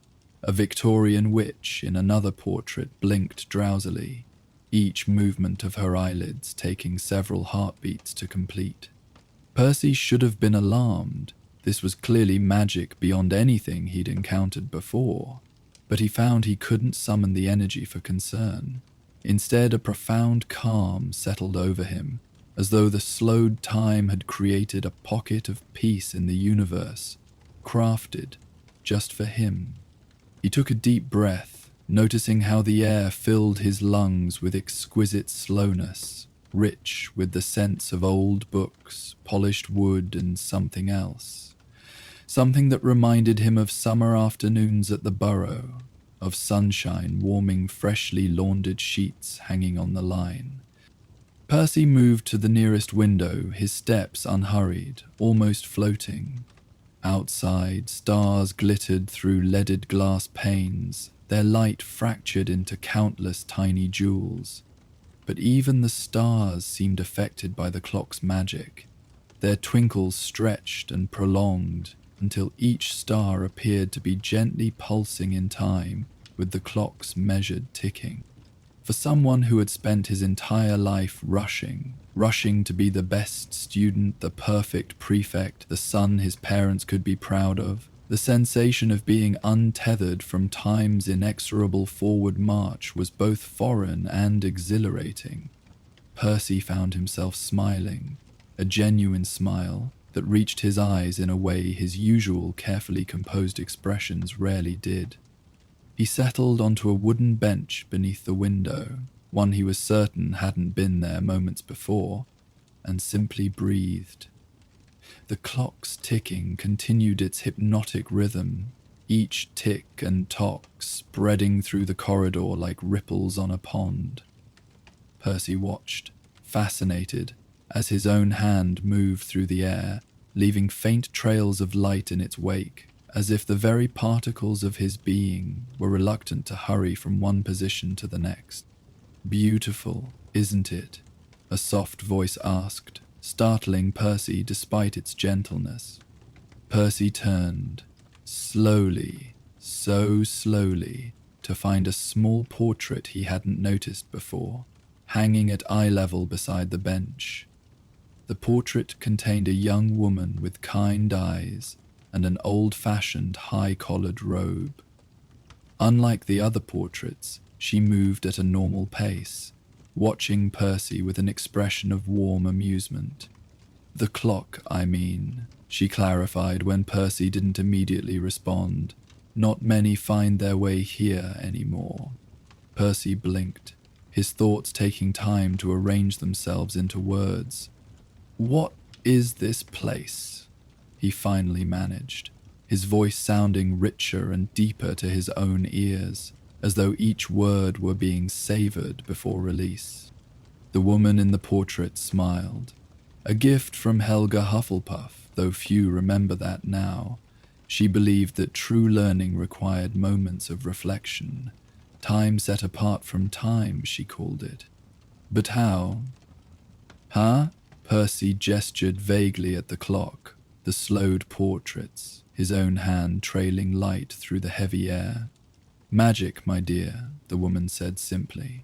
Not the showy kind your professors teach, with wands waving and incantations shouted. The quieter kind, born of intention and necessity. Hogwarts has always provided what its students need most, for those who know how to ask, or in your case, those who need it badly enough that the castle itself takes notice. Percy wanted to protest that he didn't need anything, that he was perfectly content with his organized life and carefully planned future. But in the hushed corridor, with time pooling around him like still water, truth seemed to rise naturally to the surface of his thoughts. I'm always running, he admitted, the words emerging in a slow, melodious cadence. Always trying to prove something, to be something. I can't remember the last time I just was. The woman nodded, unsurprised. That's what the hushed hallway offers. A respite from your own hurrying. Time not lost but gifted back to you to use as you will. Percy considered this as he watched motes of dust drift through his wand light, each speck glowing like a tiny star in its unhurried journey. The constant pressure he carried in his chest, the need to achieve, to be perfect, to never show weakness, had eased, replaced by a profound sense of simply being enough, exactly as he was. How often can I come here? He asked, already dreading the thought of leaving this peaceful sanctuary. The portrait's smile turned wistful. The hushed hallway appears when needed, not when sought. It has its own time, its own rhythm, but once found it's never truly lost, merely waiting for the right moment to reveal itself again. Before Percy could ask more, the clock's ticking began to subtly change, the intervals between ticks gradually shortening, though still far slower than normal time. The woman in the portrait nodded toward the clock. Your gift is ending for tonight, she said gently. The hallway never keeps anyone too long. That would defeat its purpose. It's the contrast, you see, between moments of stillness and the rush of everyday life that creates balance. Percy wanted to protest, to beg for more time in this peaceful oasis, but he found himself nodding instead. The wisdom in her words resonated with something deep inside him, a recognition that perpetual stillness would lose its magic, becoming merely another form of stagnation. Thank you, he said simply, rising from the bench with reluctance. I didn't know I needed this. Those who need it most rarely do, the woman replied, her image already beginning to fade as the ticking quickened further. Remember what you've learned here, when the world begins to rush too quickly around you. Percy nodded, watching as the portrait faded completely, leaving only an empty frame. The clock's ticking continued to accelerate, the heavy air growing lighter around him, the portraits returning to their normal sleeping states. Percy stood before the grandfather clock once more, feeling both renewed and strangely wistful, like waking from a particularly pleasant dream. As the clock's ticking returned to its normal pace, still precise but no longer stretched and resonant, Percy noticed a small plaque on the wall beside it, brass letters gleaming in his wandlight. Time is not to be saved or spent, but savoured. Helga Hufflepuff. Percy smiled, committing the words to memory before turning to leave. The corridor seemed to contract around him, the distance he had walked to reach the clock now considerably shorter. Within minutes, he found himself back at the familiar intersection near the library, the hushed hallway and its magical clock seemingly miles away. rather than just around the corner. Yet, as Percy made his way back to Gryffindor Tower, he carried something of the hallway's peace with him. His steps were measured, his breathing deeper, his mind quieter than it had been in years. For once, he didn't mentally review his next day's schedule or rehearse what he would say in tomorrow's prefect meeting. Instead, he simply walked, noticing the way moonlight spilled through the castle's windows, how the suits of armor gleamed silver in the darkness, the soft whisper of his robes against stone floors. When he finally crawled through the portrait hole and into the common room, Percy was surprised to find his brother Fred dozing in an armchair by the dying fire, clearly having waited up for him. The sight would normally have irritated Percy. Fred, who never took anything seriously, pretending concern while probably planning some prank. But tonight, with the clock's gentle ticking still echoing in his mind, Percy felt only warmth. "Fred," he said softly, touching his brother's shoulder, "you should be in bed." Fred startled awake, blinking owlishly before focusing on Percy's face. "There you are. Was about to send out a search party. Even you aren't usually out patrolling this late." "I found something interesting," Percy said, surprising himself with the admission. Normally he kept his experiences private, especially from his teasing younger brothers. Fred's eyebrows rose. "Our perfect prefect, deviating from the patrol route. I'm shocked." But there was no real mockery in his tone, just the familiar banter that Percy suddenly realized was Fred's way of connecting with him. How had he never seen that before? "A clock," Percy said, settling into the chair across from Fred. "In a hallway I've never noticed before. It slowed time, somehow." He expected disbelief or a joke, but Fred just nodded, his expression thoughtful. "Hogwarts is full of strange magic like that. George and I found a room once that showed us what we'd look like as old men." He grinned.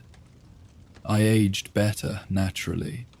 Percy found himself chuckling, the sound unfamiliar but pleasant. "Of course you did." They sat in companionable silence for a moment, the fire crackling softly in the grate. Percy realized with a start that this was the first conversation he'd had with either of the twins in months that hadn't devolved into arguments or exasperated lectures. "You seem different," Fred said finally, studying Percy's face. "Less uptight," Percy supplied with a small smile. Fred laughed. "I was going to say tense, but sure, uptight works too." Percy considered telling Fred more about the hushed hallway, about the portrait's words and the profound peace he'd felt there, but something told him the experience was meant to be his alone, at least for now. Perhaps someday, if Fred needed it, as Percy had needed it tonight, the castle would reveal its secret to him as well. "Anyway," Percy said, rising from his chair, "we should both get some sleep. Class is tomorrow." Fred groaned dramatically, but stood as well. "And just when I thought you'd been replaced by someone interesting."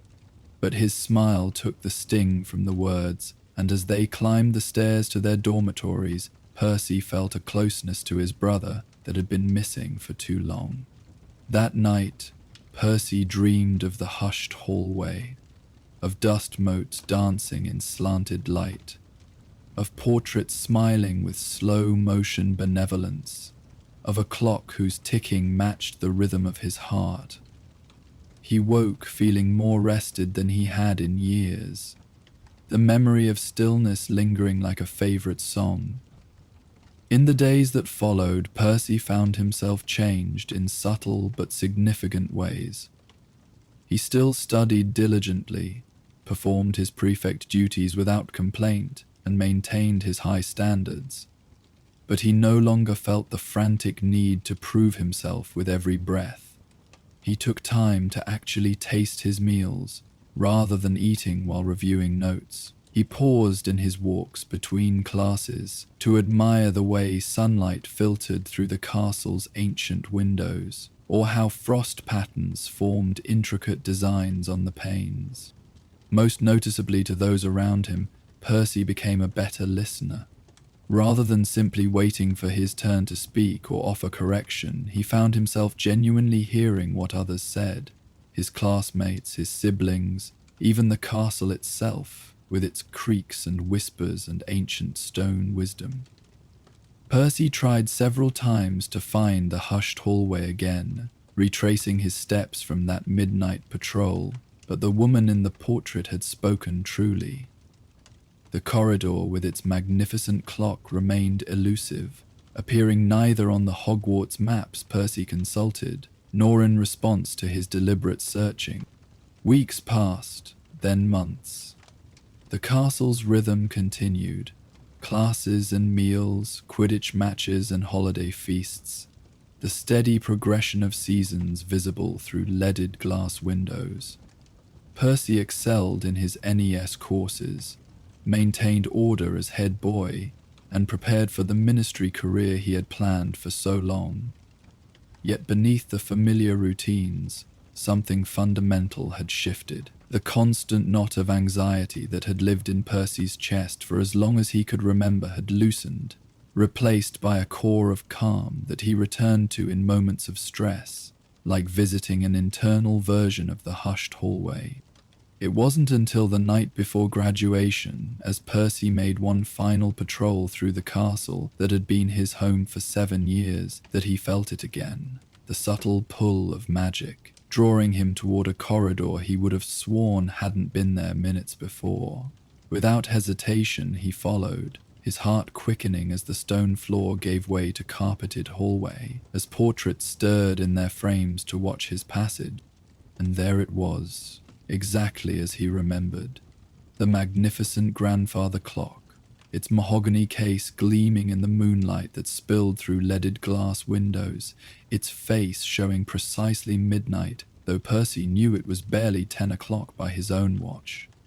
As he approached, the familiar sensation enveloped him, air thickening like honey, time stretching and slowing until each second became a small eternity.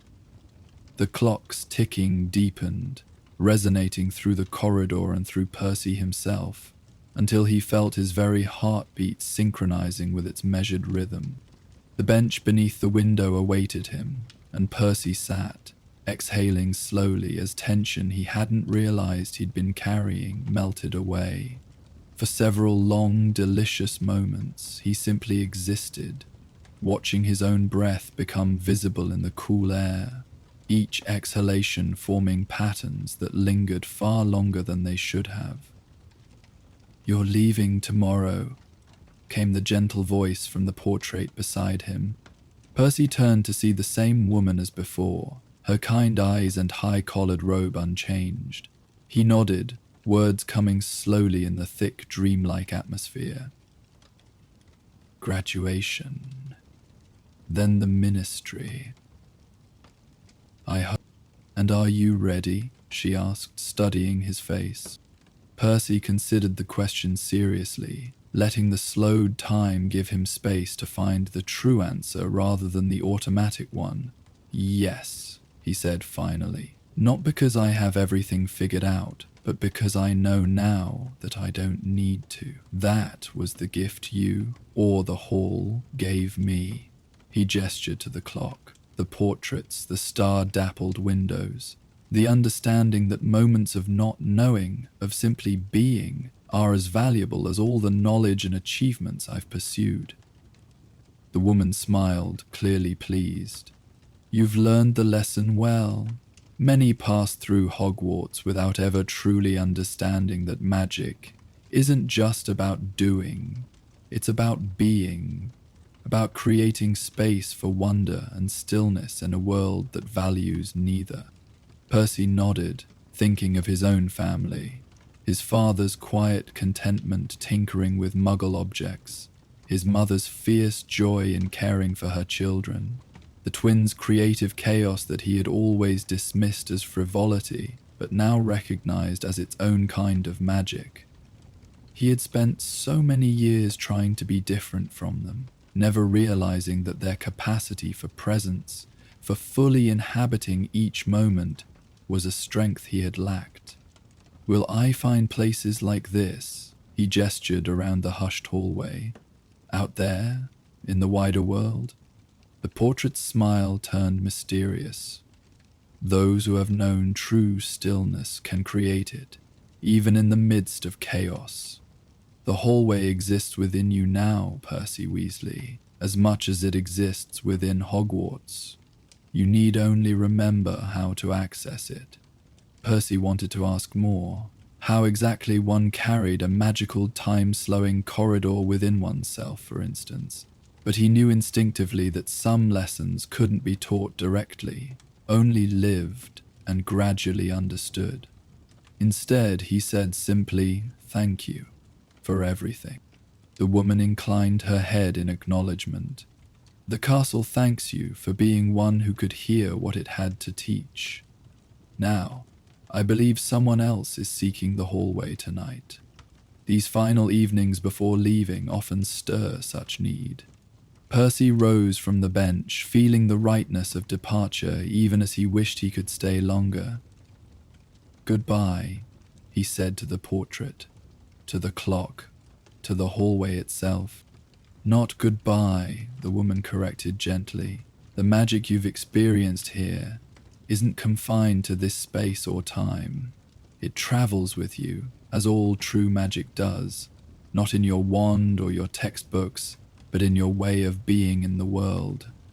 As she spoke, the clock's ticking began to quicken, the heavy air gradually lightening around Percy. The hallway was releasing him back to ordinary time, but Percy found he didn't mind. He was ready to return to the world's natural rhythm, carrying the memory of stillness within him. Just before the portrait faded completely, the woman added, "Oh, and Percy? Sometimes the greatest courage isn't in doing what's expected, but in following what you know to be true, even when the path leads away from the one you've planned." Percy frowned slightly, uncertain what she meant, but before he could ask, the portrait had vanished, leaving only an empty frame. The clock's ticking returned to normal speed, the heavy, honey-thick air dissipating like morning mist. Percy stood once more in a corridor that looked both familiar and strange, the magic of the hushed hallway already receding like a pleasant dream. As he turned to leave, Percy noticed something he had missed before. A small, leather-bound book resting on the bench where he had sat. He picked it up curiously, opening it to find blank pages of creamy parchment, the sort that practically begged to be written upon. A slender quill was tucked into the spine, though Percy could see no inkwell. Intrigued, he removed the quill and touched it to the first page. Ink flowed from its tip without needing to be dipped, forming words in Percy's precise handwriting. Time is not to be saved or spent, but savored. Percy smiled, recognizing Helga Hufflepuff's words from the plaque. He tucked the book and quill into his robes, a tangible reminder of the intangible gifts the hushed hallway had given him. As he made his way back toward the main corridors, Percy heard soft footsteps approaching from around the corner. He stepped aside, expecting to see a fellow prefect or perhaps a professor on evening rounds. Instead, to his surprise, his youngest brother Ron appeared, looking uncharacteristically thoughtful. Percy opened his mouth to issue the automatic reprimand, "A first year out after curfew, honestly," but the words died on his lips as he recognized something in Ron's expression, a mixture of wonder and uncertainty that Percy knew all too well. "Ron," he said instead, keeping his voice gentle. "Everything all right?" Ron startled, clearly not having noticed Percy until he spoke. "Percy, I couldn't sleep and I thought, I heard..." He trailed off, looking embarrassed. "A ticking sound?" Percy supplied, watching comprehension dawn on his brother's face. "Yeah, like a clock, but not the usual tower bells. It seemed to be coming from somewhere down here." Percy nodded, understanding immediately what was happening. The hushed hallway was calling to Ron now, offering the same gift of stillness it had given Percy when he needed it most. He stepped aside, gesturing down the corridor where he knew the clock waited. "I think you'll find what you're looking for just around the corner," Percy said. "And Ron, take your time."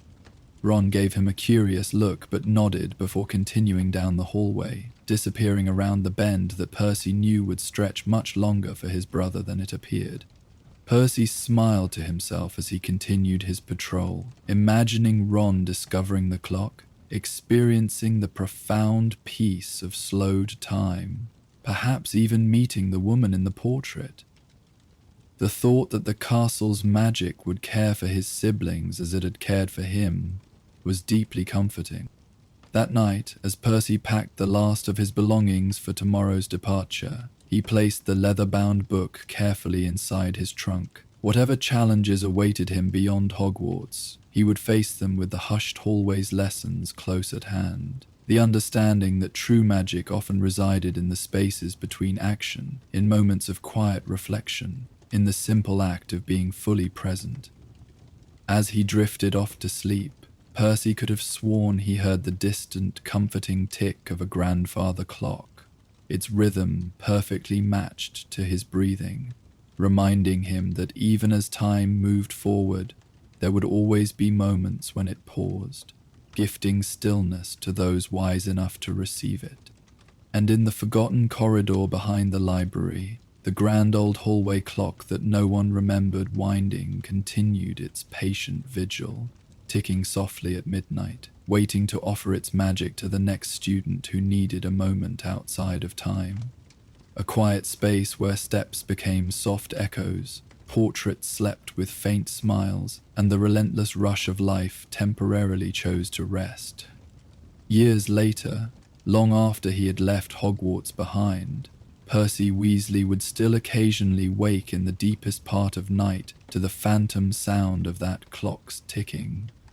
In those moments, lying in the darkness with the memory of slowed time washing over him, Percy would reach for the leather-bound book that had never left his possession, opening it to read the words that had accumulated on its pages throughout his life.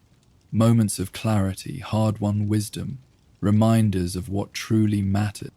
The ministry career he had planned with such certainty had indeed come to pass, though not in the straight, uninterrupted line he had once envisioned.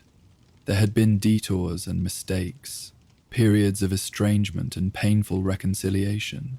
Through it all, in moments when the world's demands threatened to overwhelm him, or when pride hardened into stubbornness, Percy would find himself mentally returning to the hushed hallway, recreating its stillness within his own mind. He had never spoken in detail about his experiences there, not even to his wife or children. It remained a private magic, a personal sanctuary he carried within himself. But sometimes, when his own children seemed particularly overwrought, or his colleagues too caught up in the ministry's never-ending urgencies, Percy would gently remind them that time was not to be saved or spent, but savoured. And occasionally, on family visits to Hogwarts for special events, Percy would excuse himself for a solitary walk, finding his way to the corridor behind the library where he would stand quietly, listening for the familiar ticking that had changed his life so many years ago. The hushed hallway rarely revealed itself to him anymore. He no longer needed its lessons as desperately as he once had, but Percy liked to think the clock knew he was there, that it recognized in him one who had truly heard its message. On one such visit, as Percy stood lost in memory before the apparently solid wall where the hallway's entrance should have been, he was startled by the arrival of his niece Rose, Ron's clever daughter, who reminded Percy, so much of himself at her age. "Uncle Percy?" she asked, clearly surprised to find him alone in an unremarkable corridor. "Are you looking for something?"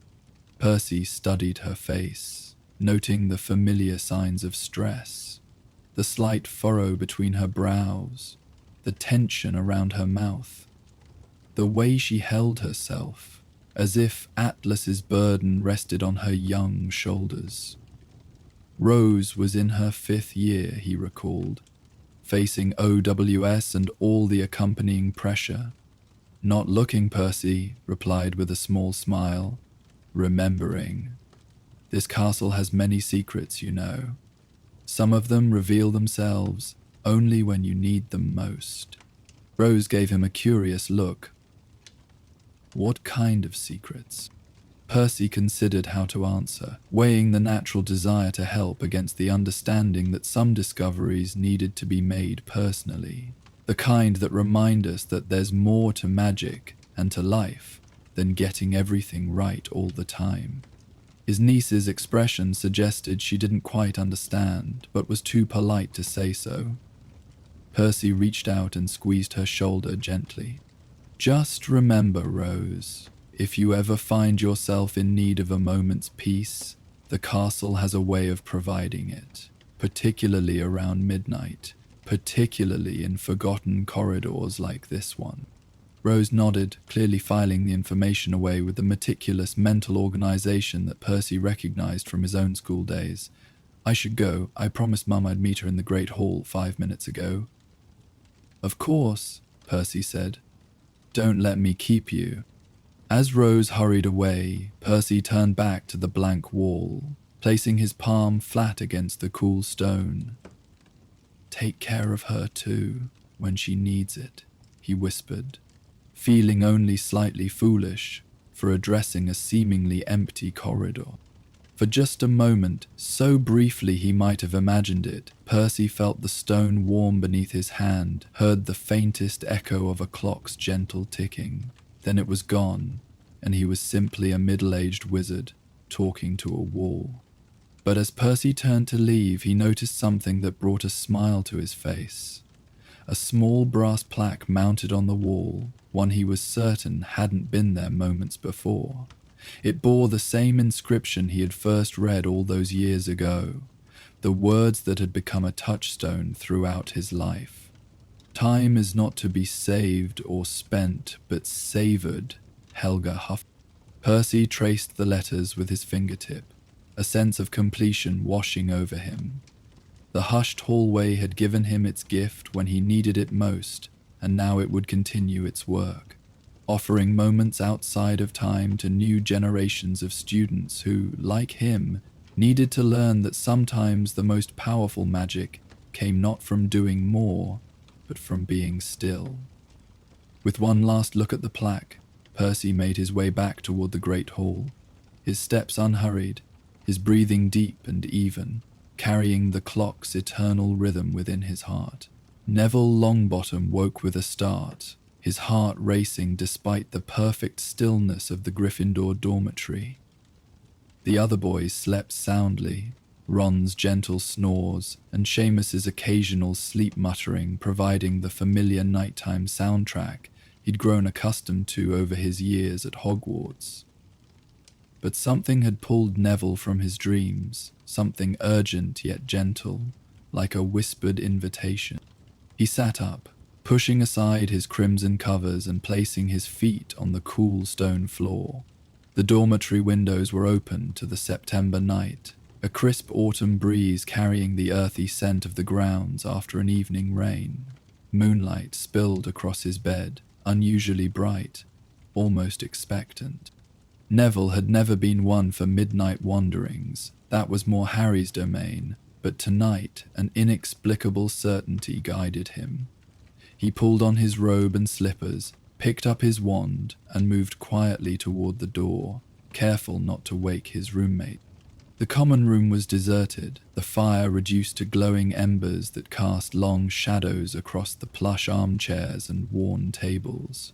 Neville crossed to the window that overlooked the grounds, drawn by an instinct he couldn't explain. From this vantage point, the Black Lake was visible, its surface normally a sheet of impenetrable darkness at this hour. But not tonight. Tonight, the lake gleamed with golden light, dozens of lanterns floating just above the water's surface, forming a narrow path that stretched from the shore toward the center of the lake, where it disappeared into a gentle mist. The sight was so unexpected, so beautiful, that Neville found himself holding his breath, afraid the vision might vanish if he made even the slightest sound. He watched, transfixed, as the lanterns bobbed gently, their flames steady despite the night breeze. There was purpose in their arrangement, an invitation in their golden glow, and Neville knew, with a certainty that bypassed all his usual anxieties and doubts, that he was meant to walk that path tonight. Leaving the common room, he made his way through the silent castle, expecting at any moment to be caught by Filch or Mrs. Norris, but the corridors remained eerily empty, as if the castle itself were facilitating his journey. Even the stairs, usually so capricious in their movements, seemed to arrange themselves precisely as he needed them. When he reached the entrance hall, Neville hesitated. Years of trepidation and rule-following warred with the undeniable pull he felt toward the lantern path. But something in the quality of the night, in the perfect stillness of the air, and the expectant gleam of the lanterns on the lake, gave him courage he rarely felt. He pushed open the great oak doors, surprised to find them unlocked, and stepped out into the night. The grounds spread before him, bathed in silver moonlight and dew-damp from the earlier rain. The path to the lake was clear, and Neville followed it, his footsteps muffled by the soft grass. As he approached the shore, the lanterns seemed to burn brighter, as if acknowledging his presence. Up close, Neville could see they were not ordinary lanterns, but delicate constructions of pale wood and thin rice paper, each housing a flame that burned without flickering, steady as a star. They hovered approximately a foot above the water's surface, forming a path just wide enough for a single person to walk. Neville stood at the edge of the lake, staring at the first lantern. Common sense told him this was madness. One couldn't simply walk on water, magic or no magic, but the certainty that had guided him from his bed hadn't diminished. If anything, it had grown stronger, an almost physical pull toward the glowing path. Neville, the quiet voice behind him made him jump. Turning, he found Hannah Abbott, a Hufflepuff girl from his year, standing a few feet away. Her blonde hair was loose around her shoulders, and she wore a yellow dressing gown over her nightclothes. Her expression mirrored his own, mixture of wonder and uncertainty. "Do you see them too?" she asked, stepping closer, her eyes fixed on the lantern path. Neville nodded. "I woke up and I just knew I had to come here." "Me too," Hannah said softly. "I had this dream about floating lights, and when I woke up I could still see them somehow. Not with my eyes exactly, but—" She trailed off, apparently unable to articulate the strange certainty they both felt. A movement from the castle caught their attention. Two more figures were making their way toward the lake, one in blue-trimmed robes that identified a Ravenclaw, the other in Slytherin green. As they drew closer, Neville recognized Lisa Turpin from Ravenclaw, and, to his surprise, Blaise Zabini from Slytherin. Neither seemed shocked to find others at the lake's edge. Like Neville and Hannah, they appeared drawn by the same inexplicable summons, the same certainty that the lantern path was meant for them. "From each house," Lisa said thoughtfully, glancing between the four of them. "That can't be coincidence." "It's the equinox," Blaise replied, his usual haughty tone tempered by the wonder of the scene before them. "My mother told me stories about Hogwarts traditions tied to the changing seasons. I always thought they were just that, stories. Hannah stepped closer to the water's edge, where the first lantern hovered invitingly. "Do you think... Are we supposed to follow it?" "Obviously," Blaze said, but without malice. "That's why we're here, why we were chosen, or whatever this is." Neville swallowed hard, looking at the seemingly insubstantial path of light stretching across the black water. "But how? We can't walk on water." Lisa approached the first lantern, studying it with Ravenclaw thoroughness. "I don't think we need to," she said after a moment. "Look." She extended her hand beneath the lantern, and to everyone's astonishment, a smooth stone appeared where there had been only water moments before, its surface dry and slightly warm to the touch. "It's a hidden path," she explained, wonder coloring her voice. "The lanterns are marking stones just beneath the surface. We can walk it safely." The 4 students exchanged glances, a moment of silent communion passing between them. Despite their different houses, different temperaments, and different experiences at Hogwarts, they were united in this mysterious summons. "I'll go first," Hannah volunteered, surprising them all. The Hufflepuff girl was known for her kindness more than her daring, but there was resolve in her voice as she stepped onto the first stone, standing beneath the glow of the lantern. Nothing dramatic happened. The lake remained still. The lantern continued to burn steadily, but Hannah's face lit up with a smile of pure wonder. "It feels right," she said simply, "like coming home to a place I've never been before." One by one they followed her lead. Lisa went next, then Blaze, with Neville taking up the rear. As each student stepped onto the path, the lantern they stood beneath seemed to brighten momentarily, acknowledging their presence before returning to its steady golden glow. The stones beneath their feet were surprisingly warm and completely dry, despite being surrounded by water. Each was placed at a comfortable walking distance from the last, creating a path that felt both natural and mystical as it stretched out across the lake's surface. As they walked in single file, a profound silence enveloped them. Not an empty silence, but one rich with meaning and expectation. The only sounds were their measured breathing and the occasional gentle splash of the lake against the hidden stones. Above them, stars glittered in the clear autumn sky, their reflections dancing on the water's surface like scattered silver coins. The mist that had obscured the end of the path from shore now surrounded them, not thick enough to be disorienting, but sufficient to create a sense of separation from the world they knew. It carried the scent of moss and something warmer, like wood smoke from a distant fire. How long they walked, none could have said.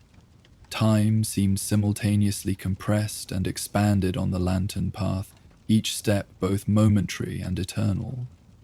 The castle behind them had disappeared into the mist, and still they followed the golden lights, drawn forward by the same certainty that had woken them from their beds. Eventually the path began to curve, forming a wide circle in what they presumed was the center of the lake. As they followed this arc, the mist grew thicker around them until each student was wrapped in a cocoon of soft grey, the others visible only as dim silhouettes a few paces ahead or behind. The lanterns remained their guides, steady golden beacons in the gentle haze.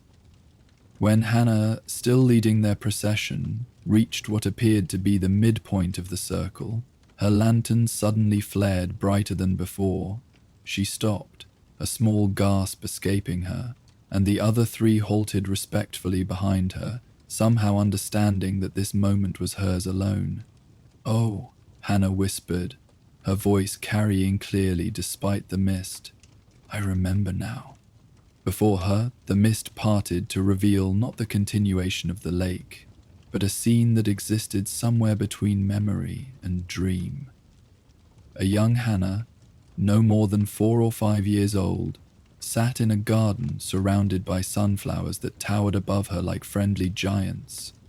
Beside her, a woman with Hannah's same blonde hair and kind eyes carefully helped her plant seed after seed in the rich, dark earth. "Grandmother," the present Hannah said softly, reaching out as if she could touch the vision before her. "I had forgotten. She died when I was 6. These were the last sunflowers we planted together." The scene was vivid yet gentle, suffused with a golden light similar to the lanterns. Young Hannah laughed as her grandmother pretended a sunflower was talking to her, its great nodding head bending down as if sharing secrets. The sound of that childish laughter rippled across the water like music. "She told me that flowers remember who plants them," Hannah continued, her voice filled with wonder. "That every summer when the sunflowers bloomed, they were saying hello to everyone who had ever tended them, even those long gone." She wiped a tear from her cheek, but she was smiling. "I'd forgotten that. All these years I've planted sunflowers by my window every summer, never remembering why it felt so important." As Hannah watched, her younger self looked up from the garden, seeming to stare directly at her across the years. The child smiled, a smile of pure joy uncomplicated by the sorrows and anxieties that would come later, and waved as if saying both hello and goodbye in the same gesture. Then the vision faded gently back into mist, leaving only the steady glow of the lantern. Hannah stood a moment longer, her face reflecting emotions too complex for words, before stepping aside to allow Lisa to take her place at the center of the circle. As Lisa moved forward, Hannah's lantern returned to its normal brightness, and the one above Lisa flared instead. The mist before her cleared, to reveal a scene quite different from Hannah's sunlit garden. A much younger Lisa, perhaps 7 or 8, sat cross-legged on the floor of what was clearly a Muggle classroom. Around her, other children worked on some kind of art project, but Lisa was focused intently on a book in her lap, oblivious to the creative chaos around her. Her small face was alight with discovery, her finger tracing lines of text as she read. A teacher approached, kneeling beside young Lisa with a gentle smile. "What have you found that's so fascinating?" the woman asked, her voice carrying across the years with surprising clarity. "Stars, Miss Evans," little Lisa replied excitedly. "This book says they tell stories, that people used to find pictures in them and use them to remember important things." The teacher, Miss Evans, smiled warmly. "They're called constellations. And yes, for thousands of years, people have looked to the stars for guidance and inspiration. I'm going to learn all of them," young Lisa declared with the absolute certainty only a child can muster. "Every single story the stars can tell." The present Lisa let out a soft sound, somewhere between a laugh and a sob. "Miss Evans," she said, shaking her head in wonder. "She was my teacher for just 1 year before I came to Hogwarts. I'd completely forgotten her, but she was the one who first got me interested in astronomy. Before I even knew magic was real, I was learning the constellations because of her." As with Hannah's vision, the scene faded gently back into the mist, leaving Lisa standing with an expression of bewildered gratitude. She stepped aside, making room for Blaze to take his turn at the center. The Slytherin boy moved forward with his usual grace, though his customary mask of indifference had slipped, revealing genuine curiosity. As he reached the midpoint, his lantern brightened and the mist parted once more. This time, the scene showed a luxurious sitting room, elegantly decorated in the style of an Italian villa. A young boy, unmistakably Blaze at about 6 years old, sat at a magnificent grand piano, his small fingers picking out a simple melody. Beside him sat an elderly man with silver hair and kind eyes that crinkled at the corners as he watched the boy play. No, no, young master, the old man said with a gentle laugh, his Italian accent thick but warm. Like this. He placed his weathered hands over the boy's smaller ones, guiding them into position. Piano means soft, you see. You must be gentle with the keys, like you are coaxing the music out, not demanding it. Young Blaze tried again, his face screwed up in concentration as he attempted to follow the old man's guidance. This time, the melody flowed more sweetly, and the elderly man beamed with pride. There, you see, the music was always inside you. You just needed to find the right way to let it out.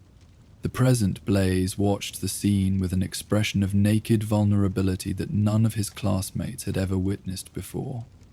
Maestro Rinaldi, he said softly. My mother's piano teacher. He died when I was 7. The others remained respectfully silent, allowing Blaze this private moment of recollection. They had never seen this side of their aloof classmate, the emotion in his eyes as he watched his younger self receive the old man's patient guidance. I stopped playing after he died, Blaze continued, more to himself than to the others. I told myself it was childish, beneath me, but really, I think it hurt too much to remember him. He shook his head slowly. I had forgotten how kind he was, how he never spoke to me like I was just a child. As the vision faded, Blaze remained still for a long moment, his usual composure gradually returning, though his eyes remained softer than before. Finally, he stepped aside, clearing the way for Neville. Neville approached the center with trepidation, uncertain what memory might be returned to him. His childhood held so many painful moments. Would he be forced to relive his parents' condition or his grandmother's stern disappointment? But the same inner certainty that had guided him to the lake now reassured him. Whatever he was about to see, it was something he needed to remember. As he reached the midpoint, his lantern flared brightly, and the mist before him cleared. Neville found himself looking at a garden, not the grand greenhouses of Hogwarts or his grandmother's formal rose beds, but a small, cheerful plot overflowing with common herbs and flowers. A woman knelt among the plants, her face partially obscured as she bent to tend a patch of mint. Beside her, a very small boy. Neville himself, barely old enough to walk steadily, toddled from plant to plant, touching leaves and flowers with gentle wonder. The woman looked up, and Neville's heart nearly stopped. His mother, her face round and kind like his own, her eyes clear and bright with love, so different from the vacant gaze he knew from St. Mungo's, smiled at her son with such tenderness that Neville felt tears spring to his eyes. That's it, Neville, she said, her voice exactly as he had always tried to imagine it would sound. Gentle touches for the plants. They're our friends, and they help us in so many ways. Young Neville beamed at his mother's praise, then carefully patted a fuzzy-leaved plant. This one's soft, Mummy, he said in a piping voice. That's lamb's ear, his mother explained. We use it to help people sleep when they have bad dreams. She looked directly at her son, both the toddler before her and, somehow, the teenage Neville watching from years in the future. Remember, love, plants are more than just pretty or useful. They're living things that respond to care. The best herbologists are those who love their plants. Neville couldn't speak, couldn't move, could barely breathe as he watched this scene he had no conscious memory of. His mother, whole, healthy, full of life and love, teaching him about plants, the beginning of what would become his greatest passion and talent at Hogwarts. I didn't know, he finally whispered, tears flowing freely now. I always thought my interest in herbology came from books or from helping Gran in her garden. I never knew. The vision lingered a moment longer, his mother gently guiding his tiny hands as they planted seeds together, her laughter as he got soil on his nose, the pure joy on both their faces, before dissolving back into the mist. But unlike the other memories, which had felt like complete stories with beginnings and ends, this one left Neville with the sense of something continuing, a connection that hadn't been severed even by the tragedy that followed. As the lantern's glow returned to normal, Neville remained where he was, absorbing what he had witnessed. The other 3 students waited patiently, each lost in their own rediscovered memories. Gradually, the mist around them began to thin, revealing the full circle of the lantern path once more. The 4 students stood at the cardinal points of this circle. Hannah to the east, Lisa to the north, Blaze to the west, and Neville to the south, connected by the glowing path of lanterns. As they became fully visible to each other again, a new light appeared at the exact center of the circle, rising slowly from the dark water. It was a lantern larger than the others, its design more intricate, its light a warm gold tinged with blue at the edges. As it ascended, the water beneath it began to swirl gently, forming a small whirlpool that reflected the starlight in ever-changing patterns. Without speaking, the 4 students understood they were to move toward this central lantern. They stepped forward in unison, meeting at the middle of the circle, where the large lantern now hovered at eye level. When they stood before it, close enough to see the delicate craftsmanship of its wooden frame and rice paper panels, words became visible on its surface. Elegant script that glowed with the same golden blue light as the flame within. What is forgotten is not lost. What is remembered lives forever. 4 houses, 4 elements, 4 seasons, 4 memories restored. Carry them back into the world as gifts from the still point between light and darkness. As they read these words, the meaning of the ritual gradually became clear. The autumn equinox. The perfect balance between day and night, summer and winter, light and darkness, created a unique magical moment when the veil between past and present thinned. This tradition, this gift of returned memories, was Hogwarts' way of reminding its students that they carried more with them than they knew. The central lantern began to descend back into the water, and as it did, the other lanterns started to dim one by one, beginning with those at the outer edge of the circle and moving inward. The path was closing, guiding them back the way they had come. With a shared glance of understanding, the 4 students turned and began retracing their steps. There was no need to walk in the same order as before.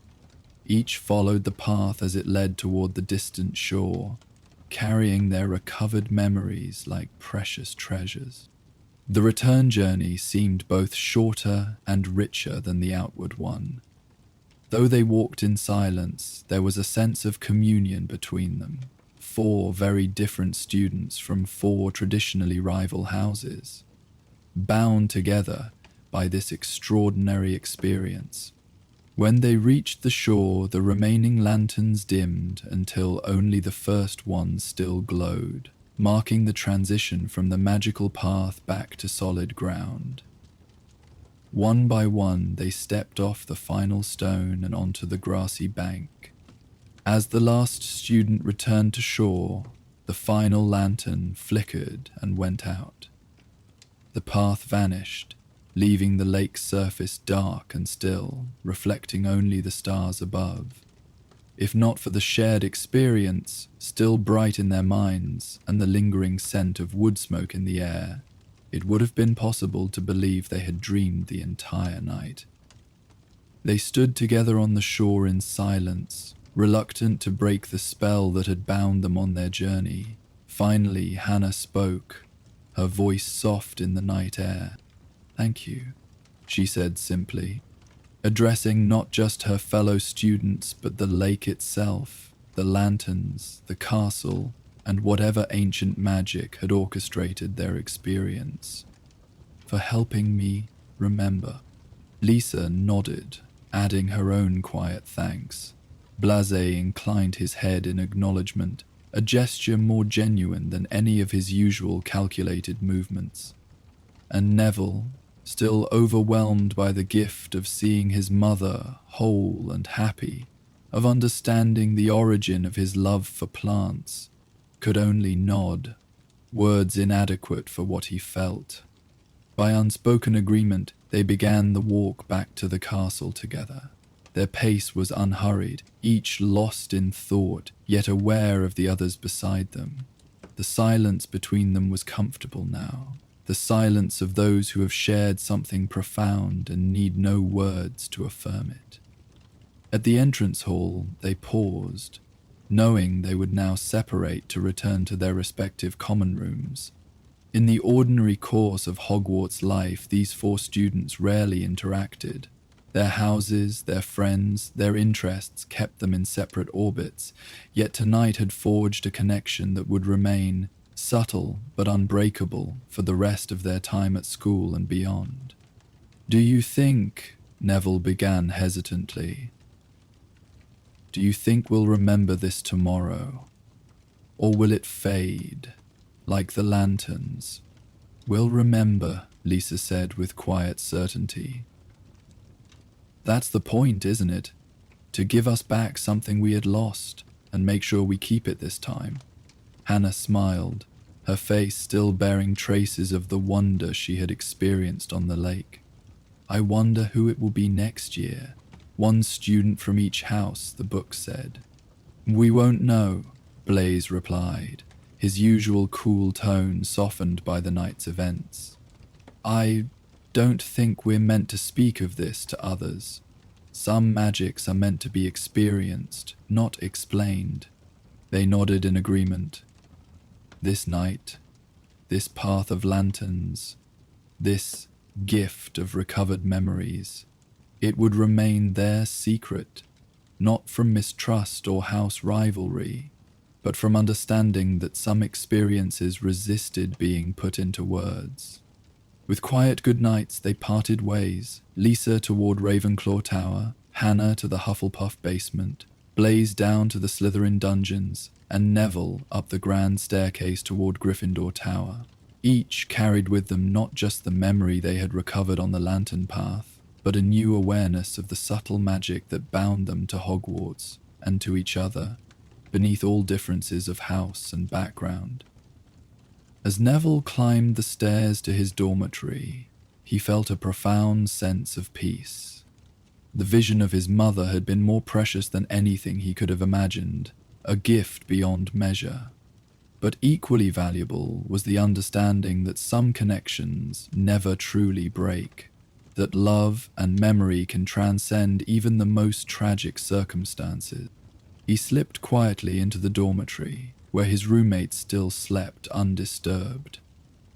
As he removed his robe and slippers and climbed back into bed, Neville realized he could still smell the faint scent of earth and mint from his mother's garden. Closing his eyes, he held that scent close, along with the image of her hands gently guiding his as they tended the plants together. "Thank you," he whispered into the darkness, unsure whether he was addressing his mother, the lanterns, or Hogwarts itself. "Thank you for helping me remember." And as he drifted into sleep, Neville carried with him the certainty that he was part of something larger than himself, a tapestry of memory and magic that stretched back centuries and would continue long after he was gone. It was a comforting thought, like the steady golden glow of lanterns floating above still water, guiding him safely through the darkness. In the years that followed, the four students kept their silent promise. They never spoke of the lantern path to others, never tried to discover who would be chosen in subsequent years. But occasionally, when their paths crossed in the castle corridors or during classes, They would exchange glances of quiet recognition, a private acknowledgement of the night they had shared. Hannah planted sunflowers every year, watching them grow tall and strong, and thinking of her grandmother's words about flowers, remembering those who tended them. Lisa pursued her passion for astronomy with renewed dedication, mapping constellations and learning their stories with the same enthusiasm she had shown as a child in Miss Evans' classroom. Blaze, in the privacy of his dormitory, began playing the piano again, his fingers remembering what his mind had forgotten, coaxing music from the keys just as Maestro Rinaldi had taught him. And Neville, whose life had been shaped by what he had lost, now found himself equally shaped by what he had regained. The memory of his mother's garden became a touchstone he returned to in moments of doubt or difficulty.